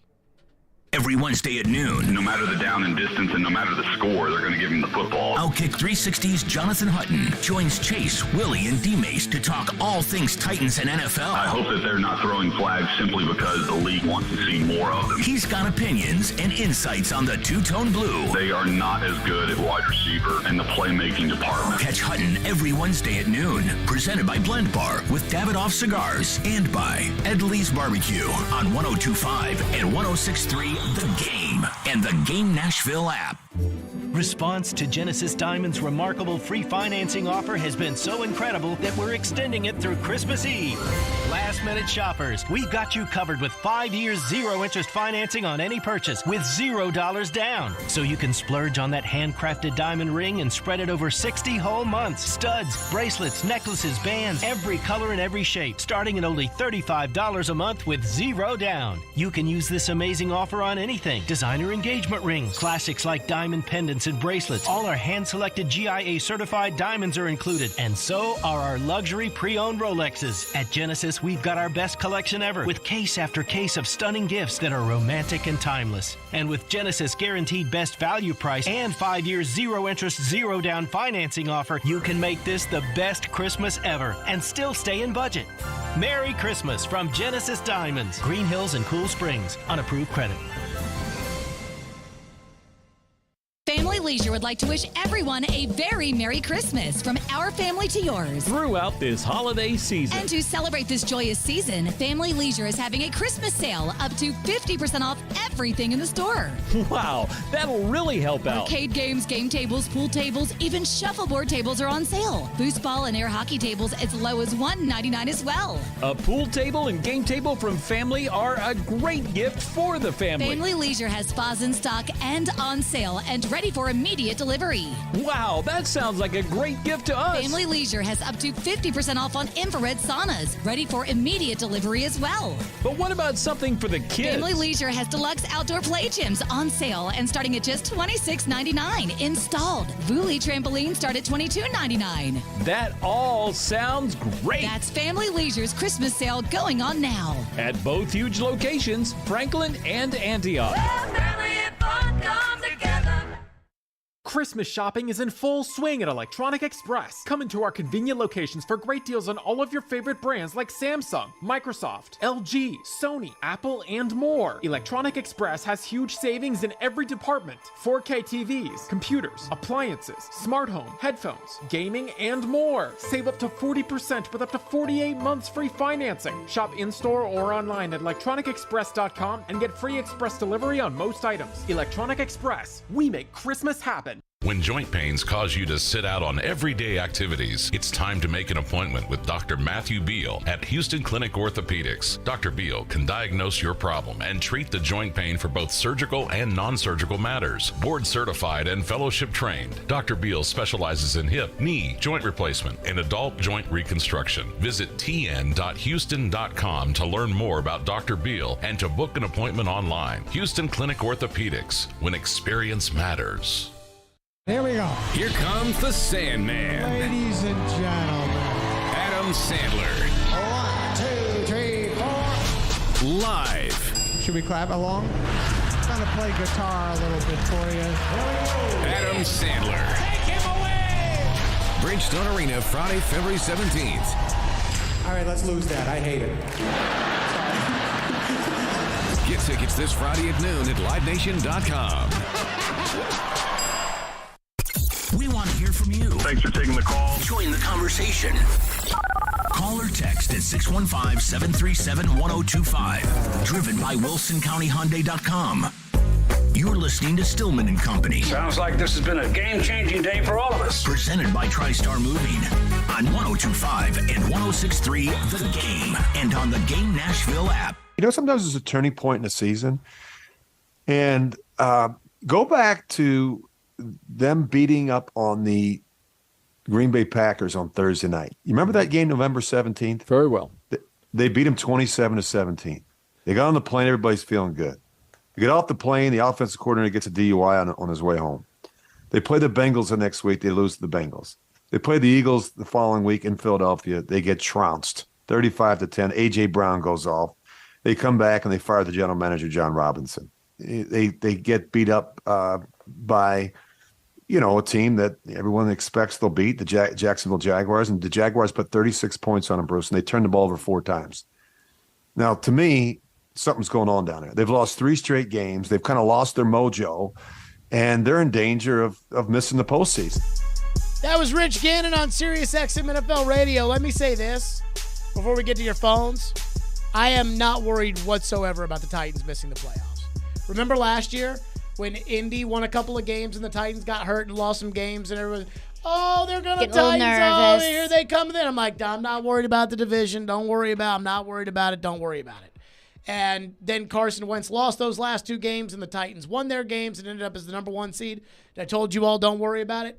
I am here to tell you right now, don't worry about it. I'm not worried about it. The Titans right now, let's assume they're going to beat the Texans because the Texans are truly that bad. I mean, the Texans Let's hope. I mean, I don't They are even, truly awful. They're not even trying to win. They haven't won a game in like 3 months. You know, they're not an NFL team. And they've got a bad coach and they've got a bad GM and the Texans are terrible. So they're going to beat the Texans. So that gives the Titans no worse than 8-9 on the season. Regardless of what happens with the Chargers or the Cowboys or that last game with the Jags, no worse than 8-9. At 8-9, Indianapolis would have to essentially win out because they would have to win out, and because they've got 8 losses already plus the tie, so they can't get to 8-9. At the Vikings, Chargers at home, at the Giants, Texans last game of the year. Not possible for Indianapolis to run the table. So forget about Indy. Now, here's the tricky one. Right now, Jacksonville's lost 8 games. If the Titans had beaten Jacksonville on Sunday, that would have eliminated Jacksonville from the division. But they didn't. So, in theory, if they beat the Titans the last week of the year and the Titans go 8-9, Jacksonville could make the playoffs and they could only lose one of the following 3 games. Cowboys this week, which I think the Cowboys are going to win. Cowboys, Jets next week, which I think the Jets are going to win, and then they're going to beat the Texans. So what would have to happen is the Titans would have to lose the last week of the year and not win any other game other than the Texans, and I just don't think that's going to happen, so I'm not worried about it. So when you say that you're worried that the season is over, but they're going to make the play, what do you mean by the season is over if the Titans are going to make the playoffs? Like the hope for the Super Bowl? It's like the Predators, right? Like the Predators made the playoffs last year. Yes, but it was very uninspiring. There was no chance that they were going to do anything. They had 0 chance. And we told you all, and then they got smoked and out. There you go, see ya. That's how I feel about the team. And I don't even think it's a personnel thing. I really don't. I know Dennis Daly stinks, I know. But I don't think it's a personnel thing. I don't think that's why the Titans are where they are. I think it is a morale thing. I think it is a belief thing. I think it is an operational thing from a special team standpoint. I think the Titans can play with the Bengals. I just saw the Titans play with the Bengals.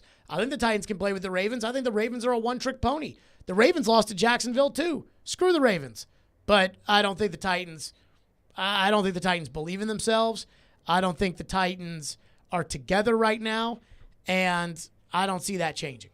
So, but I will have a very different view of this team on Monday if they do beat the Chargers. Then that would be the message to me that, you know what, last week, a big distraction. What percent chance do you give them to beat the Chargers? Like 30. Probably fair. Probably a little too much for me, but probably about right, maybe. I don't feel great about it. I don't think they're going to beat the Chargers. But if they do beat the Chargers, then I'm absolutely not worried about the playoffs. But I'm not worried about the playoffs. But if they don't beat the Chargers, is it because the Titans they have so many injuries, they can't get pressure on the quarterback, they have a very shallow depth at the secondary position, their number one wide receiver is hurt, or is it because they don't believe?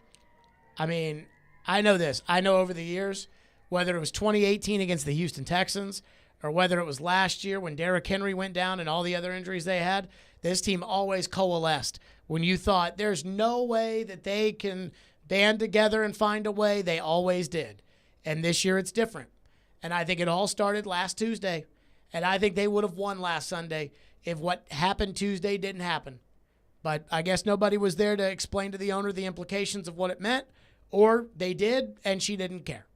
Chris is up next. Phone lines are driven by WilsonCountyHyundai.com. What's up, Chris? Hey, Jared and Caroline. Hey, the Titans better not sleep on the Texans. I mean, they gave the Cowboys a run for their money. They did do that. But for the most part, Jared, I do agree with your take on what's going on with the Titans ever since the firing of J-Rob. And I hope you're wrong about the morale, because then that's a reflection on Vrabel, not being able to keep him where he always has been able to keep him. But what's he supposed to do? I know, Jared, but what I want to ask you is, this is just it looks so bad on the organization, and listening to Rich Gannon's comments, football people on the outside are looking at the organization thinking, what the hell happened over there, and we may never know the truth, It bothers me that I haven't seen Amy and Mike together since it happened, but do you think we'll ever hear from J-Rob, or you think he'll just walk off into the sunset? I would, and I don't want to guarantee anything here. Thank you, Chris. I don't want to guarantee anything here because I don't know. I don't think John Robinson has any interest in talking about this. I mean, I don't think he has the idea of, I want to set the record straight. I do not think John Robinson has that interest. I think John Robinson goes about doing his business. A coach who used to coach here one time told me that they had no attachment to Nashville. It wasn't, and I'm not saying John Robinson didn't have an attachment to Nashville, but this is a veteran coach who had been in a lot of different places. And the coach told me, he's like, I go into a city, I coach, I get fired, I leave the city. He's like, that's what I do. He goes, I got a home where I got a home, and I just view coaching as I go in, I do my job, I coach, and when they tell me not to coach anymore, I'm out. And I'm not saying that's how John Robinson's going to operate. I think John Robinson's going to stay out of this one because I feel like it would just open up problems for him that he doesn't want to have. Yeah, what does he get out of that? He's getting paid by this organization. Other than the feeling of, I set the record straight, I showed them, I don't think there's any interest. He has any interest in that. I do feel bad for Robinson with all the winning that he did as the general manager. Right now, the national perception, and the only perception that matters is what owners think, but the national perception around John Robinson is that he's the guy that was dumb enough to trade away A.J. Brown, and I don't think that's fair. But that is what I think a lot of people think of him. Kyle is up next. Thank you for calling. What's up, Kyle? Hey, I just was wondering if you're watching the same games that everybody else is with the Titans and the Jaguars. Titans are so injured right now, and I believe they'll go 1-3 to end the year. And the Jaguars have Trevor Lawrence, who has been the best quarterback in the NFL since Week 9. So I don't know where you're not scared about the Titans making the playoffs, but you kind of should be because the stats back it up, and the Jaguars are playing. You mean really the stat good. you cherry picked about how he's been the best quarterback since Week 9, which I have not even looked at and have no idea how to be able to see that. You've got to see the stats. Since Week 9, he has been better than Patrick Mahomes, Josh Allen, and all the other good quarterbacks that are in this league. Okay, I'll take Joe Burrow. You can have Trevor Lawrence. Thank you for your call. I'll take Joe Burrow. I mean, let me say this right now. Trevor Lawrence goes up on Sunday against DeMarcus Lawrence and Micah Parsons and that Dallas Cowboys pass rush. And if Trevor Lawrence does what he did on Sunday against the Dallas Cowboys, then I will tip my cap and we can start talking. My feelings towards the game on Sunday were as much as my feelings the opposite of the game in Nashville played between the Titans and the Jags last year, where it came out on Wednesday or Thursday that Urban Meyer had kicked Josh Lambo. And the next thing you know, there's all this talk about is Urban going to get fired. And that Jaguars team played like a corpse. And after the game was over, Vrabel went to shake Urban's hand, and Urban looked like he wasn't even conscious as he was walking there to shake his hand. And that had nothing to do with the Titans that week. And we didn't even act like it had anything to do with the Titans. This idea of, Trevor Lawrence. Now, I am worried long-term about Trevor Lawrence because I think the decision to fire Urban Meyer saved his career. And I think Doug Peterson is an okay coach. And I think he's good for a young quarterback. But this idea that I'm going to sit here and shake in my boots about Trevor Lawrence because he's played well the last 4 weeks, please. I mean, again, Trevor Lawrence, tons of talent, might develop into a great quarterback. I've never ruled that out. But for me to be worried about it right now, that game on Sunday, I know Trevor Lawrence put up a bunch of stats. I didn't really think it had much to do with Trevor Lawrence. And like I said, I'll take Joe Burrow. He did what he needed to do, and the Titans imploded. I mean, unless I'm supposed to believe that Zay Jones, who's been on 50 teams, and I'm supposed to believe that Evan Ingram, who, again, like Zay Jones, has been all over the league, unless I'm supposed to believe that those guys are the next coming of Jerry Rice and Rob Gronkowski, I will stick with the fact that I thought the Titans even played well. I mean, Trevor Lawrence threw for 179 yards a week before they played the Titans. Had a quarterback rating of 82.6. Yeah, I don't buy that necessarily. And also, let's say if it's true. So since week 9, that's 5 weeks ago? Yeah, since they went to London. So, yeah, I mean, they are... He just hasn't turned the ball over. 2-3 in that span? Sounds about right. I don't care, Trevor. I don't care about Trevor Lawrence. I don't care about Jacksonville. And they shouldn't have lost that game anyway. Shouldn't have. 615-737-1025. What do we have in the text line? One texter texts in and says, I will take my chances at Nissan Stadium on a nasty January day against Miami. I mean, first of all, you have to play Miami. It looks like the Titans are for sure going to be the 4 seed. The question is, who ends up with the AFC North and who would be the 5th seed? Baltimore plays nobody, but Baltimore kind of stinks right now. Cincinnati plays everybody. But Cincinnati is kind of good. So they play Tampa Bay this weekend, which Tampa Bay's nothing to write home about. They also play a Monday nighter against Buffalo, and I believe they've got one more in there against the Ravens, whereas the Ravens played nobody. So my guess is it's probably going to be Cincinnati. And although that Monday nighter, right after the New Year, I believe it's right after the New Year, Buffalo and Cincinnati. Ooh. I mean, that is a heavyweight showdown. That game's got some juice. On Monday Night Football. But, again, the question is between Baltimore and Cincinnati, the two teams that have come in here over the last 2 years and have knocked off the Titans in the playoffs. If I had to bet, I would bet on Baltimore or Cincinnati. Now, I think the Titans have a much better chance against the Ravens than they would against the Bengals. That could come down to the last week. Ravens-Cincy is week 18. What is the rest of the Bengals schedule? Because I think the Bengals have like a It is tough. row. At Tampa, at New England, home versus Buffalo, home versus Baltimore.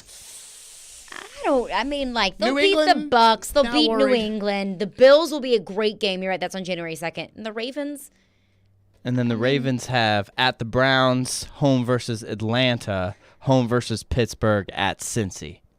So that's really their toughest game. Lamar is banged up. Probably won't play this week, so we'll see. So if it all comes down, did Baltimore win the earlier matchup this year? I think they did. They did. Yep. So I don't know who gets the tiebreaker. If Baltimore doesn't lose a game until that last one, Cincinnati loses to Buffalo and then has to win, I don't know who would have the tiebreaker there. And I'm not going to go through this right now and figure out who has the tiebreaker for the AFC North. The reality is, I hope it's the Bengals that have the tiebreaker, and I hope it's the Ravens that come here because the Titans have a much better chance against the Ravens than they do against they have no chance against the Bengals the way they're playing. 615-737-1025 is our phone number, 615-737-1025. Preds take on the division leaders, the Winnipeg Jets. Preds are stinking it up. There is no way around it. I mean, what is it, 4 in a row? They play Winnipeg. What are you laughing about? Just Hal. It's just like, oh, I can't wait to go on. Oh, did Hal just hear that? They have been stinking it up. 4 in a row. They got division-leading Winnipeg tonight. They got the defending champions on Saturday, and they got the team that they can never beat. Just like how the Titans can never beat the Bengals, they can never beat Edmonton. Hal Gill will join us next, and as Hal knows, I am in a bad mood. We will get to that. Hey, Preds fans, if you want to win tickets in the lower bowl section 102, just text the keyword Superbook, all one word, to the game text line at 615-737-1025, and you'll be entered to win. With 1025, 1063 the game, you can win with Superbook. Superbook Sports, for the #1 sportsbook in Vegas. Download their app today. ESPN Titans NFL Nation reporter Teron Davenport brings knowledge. 3 touchdowns. He was processing, getting rid of the ball quickly. Passion. Make no mistake about it. He absolutely has to hit the ground running. And expertise on the two-tone blue and the NFL. Join TD every Monday at 11, Thursdays at 3, and Friday morning at 8 for all the latest on your favorite team. Teron Davenport is presented by Craneworks on 102.5 and 106.3 The Game and the Game Nashville app. They say a good craftsman never blames their tools, and the best always choose the right one for the job. For the builders and makers of this world, nothing beats knowing you've got what you need to get the project done. Northern Tool is a problem solver's paradise. And with savings of up to 50% off and great new deals dropping every week, we've got the perfect gift for all the solvers on your list. We're made for this. Come see us in store or shop online at northerntool.com. Hey, it's Jared from my official sportsbook app, the FanDuel Sportsbook app. Start NFL Week 15 off right with NFL same-game parlay insurance from FanDuel, America's #1 sportsbook. You'll get free bets back if your 4+ leg Thursday night same-game parlay falls 1 leg short. NFL same-game parlays are the perfect way to combine your bets for a chance at a bigger payout. San Francisco, I think, over everything. I think anytime touchdown, I'd take all the guys. Samuel, McCaffrey, Ayuk, you name it. I know Debo's hurt. Maybe he'll play. Who knows? Build your own or choose from one of the popular SGPs pre-built for you from FanDuel's top-rated sportsbook app. However you want to play, you can bet the NFL on a Thursday night with the same-game parlay. Just sign up with the promo code JGM if you don't already have an account. And make every moment more with FanDuel, an official sports betting partner of the NFL. 21 and older and present, Tennessee. Refund issues, non-withdrawable free bets that expire 7 days after receipt. Max free bet, $25. Restrictions apply. See terms at sportsbook.fanduel.com. Gambling problem? Call the Tennessee Red Line 1-800-889-9789. Hose and Belting Specialties in Murfreesboro is your local source for hydraulic, air, water, and chemical hoses, along with conveyor, timing, and metric belt needs. They stock metric fittings for both air and hydraulic applications. Hose and Belting Specialties stocks Parker hydraulic hoses and fittings, Goodyear Conti-Tech industrial hoses, and V-belts, just to name a few of their lines. For any of your industrial needs, call 615-895-HOSE. 615-895-HOSE. Finding great candidates to hire can be like, well, trying to find a needle in a haystack. Sure, you can post your job to some job board, but then all you can do is hope the right person comes along, which is why you should try ZipRecruiter for free at ZipRecruiter.com/radio. ZipRecruiter doesn't depend on candidates finding you. It finds them for you. Its powerful technology identifies people with the right experience and actively invites them to apply to your job. You get qualified candidates fast. So while other companies might deliver a lot of hay, ZipRecruiter finds you what you're looking for. The needle in the haystack. See why 4 out of 5 employers who post a job on ZipRecruiter get a quality candidate within the first day. ZipRecruiter, the smartest way to hire. And right now, you can try ZipRecruiter for free. That's right, free at ZipRecruiter.com/radio. That's ZipRecruiter.com/radio. ZipRecruiter.com/radio. The Nashville Sheriff is hiring correctional officers. Earn $52,500 after paid training and probation. Positions are available immediately. You must be 21 and over with a high school diploma or GED. Come, join our family. That's $52,500 with great benefits. Apply now at sheriff.nashville.gov/apply or call 615-862-8170. Earn $52,500. Stop searching. Apply now. The Nashville Sheriff. The Sports Talk doesn't end on Friday. Join Michelle Knezovic and Junie Riddle for Michelle and Junie. Have they truly been tested yet? I really want this to be a good game. Michelle and Junie, every Saturday morning at 9. Presented by Superbook Sports and the Nashville Jam Company. I think Junie and I are going to go hit breakfast/brunch there after the show. On 102.5 and 106.3, The Game and the Game Nashville app. Hey, this is Ryan Johansson. You're listening to Nashville's best sports talk, ESPN 102.5 The Game. We have to play faster from an offensive perspective. Our ability, I think, to get up and out of our zone and play with speed through the neutral zone, and then you have decisions. Is the puck going to go in the forecheck situation if there's no ice to play on, or is it going to be a situation where we can attack off the rush? And I think we got to play faster to give ourselves more opportunities to be threatening in those situations. That was John Hines this morning on Robbie and Rex Road. Time now for our weekly discussion with Hal Gill, presented by Duncan. Hal Gill, Preds radio analyst. He's in Winnipeg right now. The Preds taking on the division-leading Jets, who fired their head coach and hired a new head coach and somehow got better overnight. Hal's in Winnipeg, presented by Duncan. Hal, good evening. How are you? I'm doing fantastic. A nice snowy evening here in Winnipeg, but I guess all evenings are snowy here in Winnipeg. All right, Hal, I got some bones to pick, and I'll leave this up to you. Would you rather me just air my grievances like normal, we yell at each other, or would you rather do a Jared versus Joe Rex Road style debate where Caroline drops the question for one of us and then we debate it? You pick. Oh, I'd give anything for Caroline to do this. Okay. All right, let's do it. Wait, are you still involved? Are you still involved, Jared? Yes, we are debating it. Oh, shoot. Oh, okay. All right. Caroline, all right, fire away, Caroline. ask the first question. All right. Hal, you are our guest. I'll give you the first question. Should John Hines be on the hot seat? Good question. It's a results business. If you don't win, then everyone's on the hot seat. And Jared doesn't like this. But, I told him a while ago, like, if you don't win, you be looked to get traded, waived, get sent packing, sent down, whatever, bought out. I mean, coaches should be aware. I mean, the whole organization should be on the edge of their seat when you're not winning. It's a results business. So, yeah, everyone should be worried. Here's my thing. I'm not saying we're at that point. I'm just saying everyone should be focused on finding ways to win, or else you lose your job. Here's my thing. He should have been gone. I mean, he is like the Marvin Lewis of Nashville Predators hockey.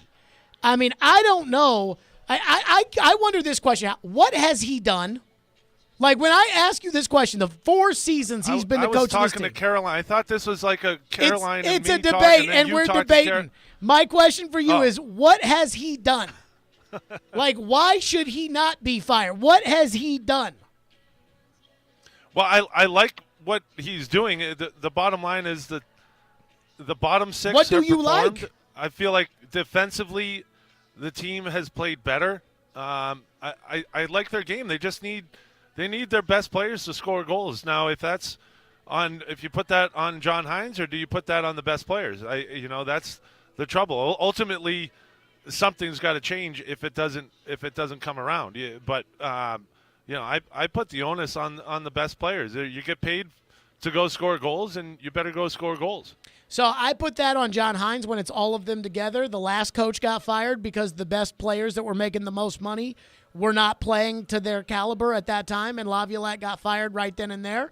He has not done a good job at all developing the young players. Tolvanen, Sia, Tomasino's in Milwaukee, and honestly hasn't won anything. So to me, I just don't. I mean, look, I don't think John Hines is the problem. I think the problem might reside a little bit above John Hines, but I don't see what the I don't see why you guys have spent all these years telling me how good John Hines is. But I've seen John Hines and his systems work. I've seen win. Last year I thought they had a team that wasn't supposed to. It was a step back and a rebuild, so to speak, a competitive transition. But they performed. They played and competed hard, and I liked what they were doing. And they had guys that stepped up and scored goals, and it's just not happening this year. And I don't know if the message is lost, if that's the situation, or if it's just guys underperforming. But ultimately, there's players on the ice that need to perform, and how you get them to perform is the question you're asking. I'll tell you, man, I was so proud last year of that coaching job to lose 4-0 in the first round of the playoff. I am so proud of how hard those boys fought last season. Oh, God, it brings a tear to my eye thinking about that playoff run they had last year. Caroline, what's the next debate? Next question, Jared, you go first. All right. So Hal brings up a fair point. Is it the coach or is it the players? We address the coach. Should the Predators do whatever it takes in order to get better players next year? Yes, and that means lose right now. Tank, tank, tank, tank. I think this week is a determining week for the team where if they lose these three and it's 7 in a row, like I think they kind of know. And then it's like, well, you know what? I mean, and then who knows? Draft lottery, crazy things happen. Connor Bedard. I mean, I do think, Hal, we're at a point where we're past Thanksgiving. And I do think this team needs some new young players. And the best way to do that is to sell off parts.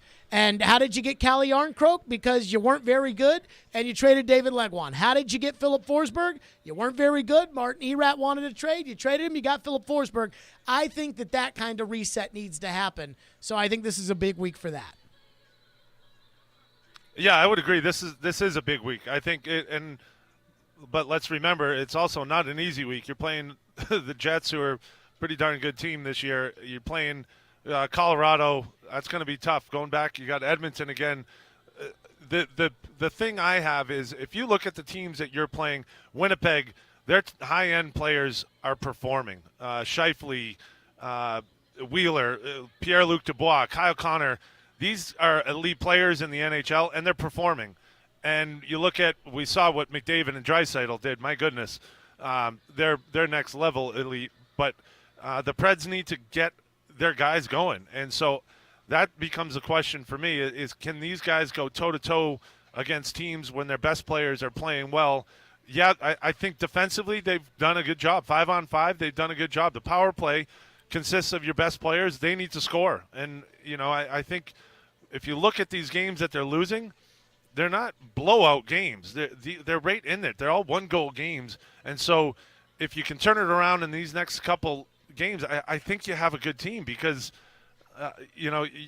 they've done what they've done without those guys performing, without the power play giving them any support, without Duchesne, Forsberg, Gronlund. Like, that's their first line. They need to get points from them. If they can get those points, they're going to get the wins. And so it's a tough week coming up, and I think if these guys can step up, then I think you're singing a different tune.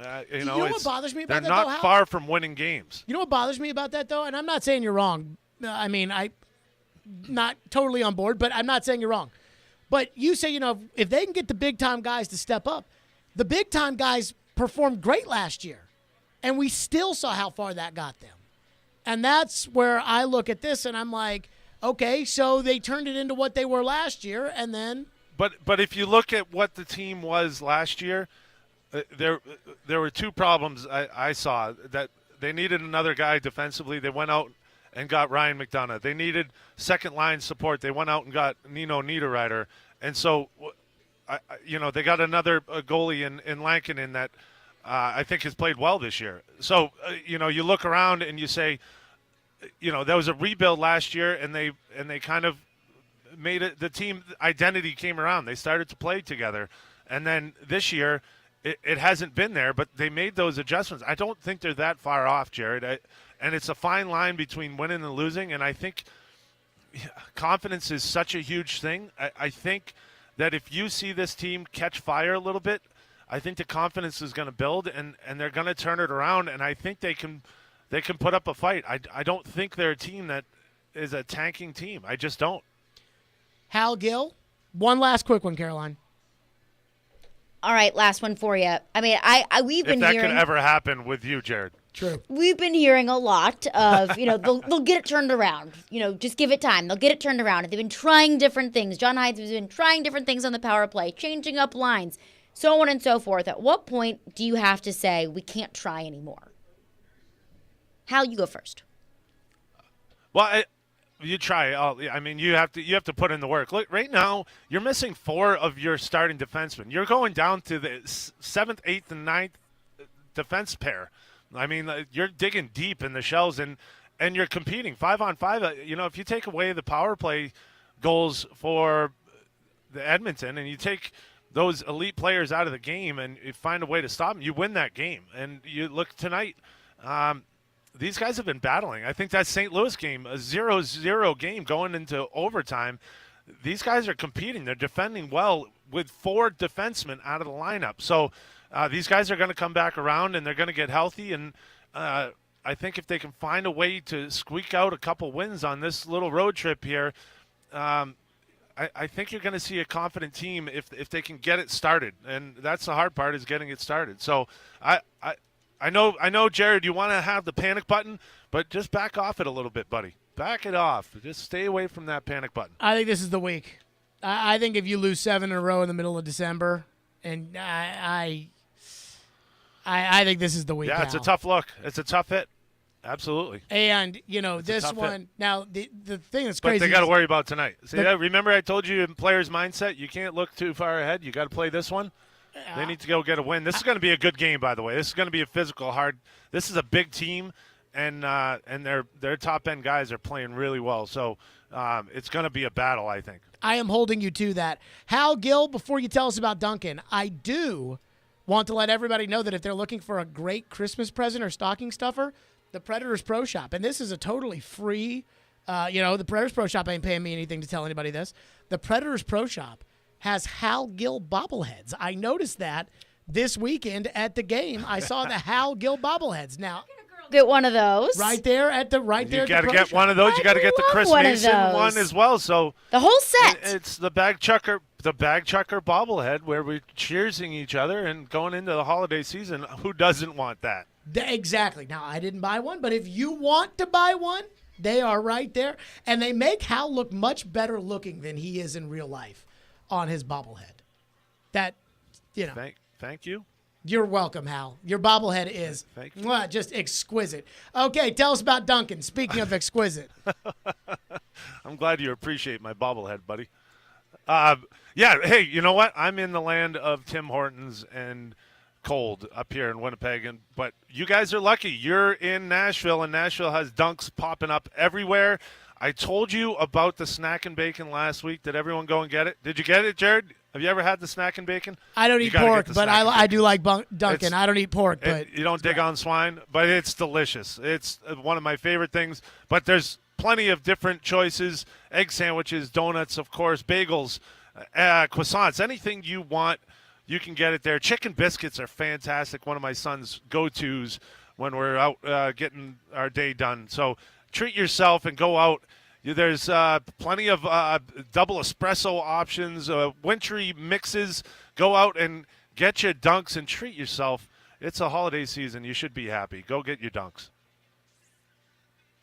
Predators Game Days next. Silly Underdog Picks is back. Get your friends and sign up today at theGameNashville.com. Pick the 3 football underdog teams each week you think will win for a chance to win weekly prizes, like a pair of tickets to a sporting event or to a concert in Nashville. Oh, yeah! Go to theGameNashville.com or the Game Nashville app and sign up and play now. Then tune in every Thursday at noon for our expert picks. Silly Underdogs is presented by Volunteer Hose and Gasket and Superbook Sports. from the Fox 17 News Code Red Weather Center. Mainly clear skies as we head into the evening hours tonight. Temperatures drop back to the mid to upper 30s. Another sunny day on tap for Friday. Temperatures a tad cooler in the mid 40s for the afternoon. For Fox 17, I'm Chief Meteorologist Katie Morgan. This weather report brought to you by Hiller Plumbing, Heating, Cooling, and Electrical. Call the Happy Face Truck today. What's up, everybody? Michelle Knasvik here for Superbook Sports. And when it comes to sports, listen, everything is happening right now. Football, basketball, hockey, a little World Cup. And there's no better place to wager on all of it than Superbook Sports. When you sign up, deposit, and wager all in the same day, Superbook will give you a bonus up to $1,000. Yes, I said it, $1,000. When the sports world is busy, it is time to get busy winning some money. So download the Superbook Sportsbook app or visit superbook.com to wager and win today. Visit superbook.com for terms and conditions. Gambling problem, call 1-800-889-9789. Need cash for the holidays or to pay off credit cards right now? Loan Pronto's all-new Express Equity Line of Credit program is just what you need. This is great. You can keep your low mortgage rate and still get cash out. That's right. You don't have to do a full home refi. You can tap a small portion of the equity you have and enjoy a super low rate. With Loan Pronto's Express Equity Credit Line, you can close in 7 to 10 days, and a $50,000 loan will come your way, and it only costs you around $300 a month. Use that money to pay off whatever bills you have, credit cards, consolidate other debt, or start a home improvement project. With Loan Pronto, you can access up to 95% of your home's equity, and 9 out of 10 homeowners won't even need the appraisal. Even if you did a total refi recently or just bought your home, you can tap the equity with this fast, easy program. Do it now before the holidays. Call Loan Pronto, 615-499-5780. That's 615-499-5780, or go to loanpronto.com. Equal housing lender, NMLS 166-1781, subject to lender approval. Busch Live 2023 Tour, February 20th, Ryman Auditorium. Busch, all night, all Busch. The hits and music from the new album, The Art of Survival, out now. Tickets on sale Friday at 10 a.m. at Ryman.com. Busch, sponsored by PNC Bank and Access, proud partners of Ryman Auditorium.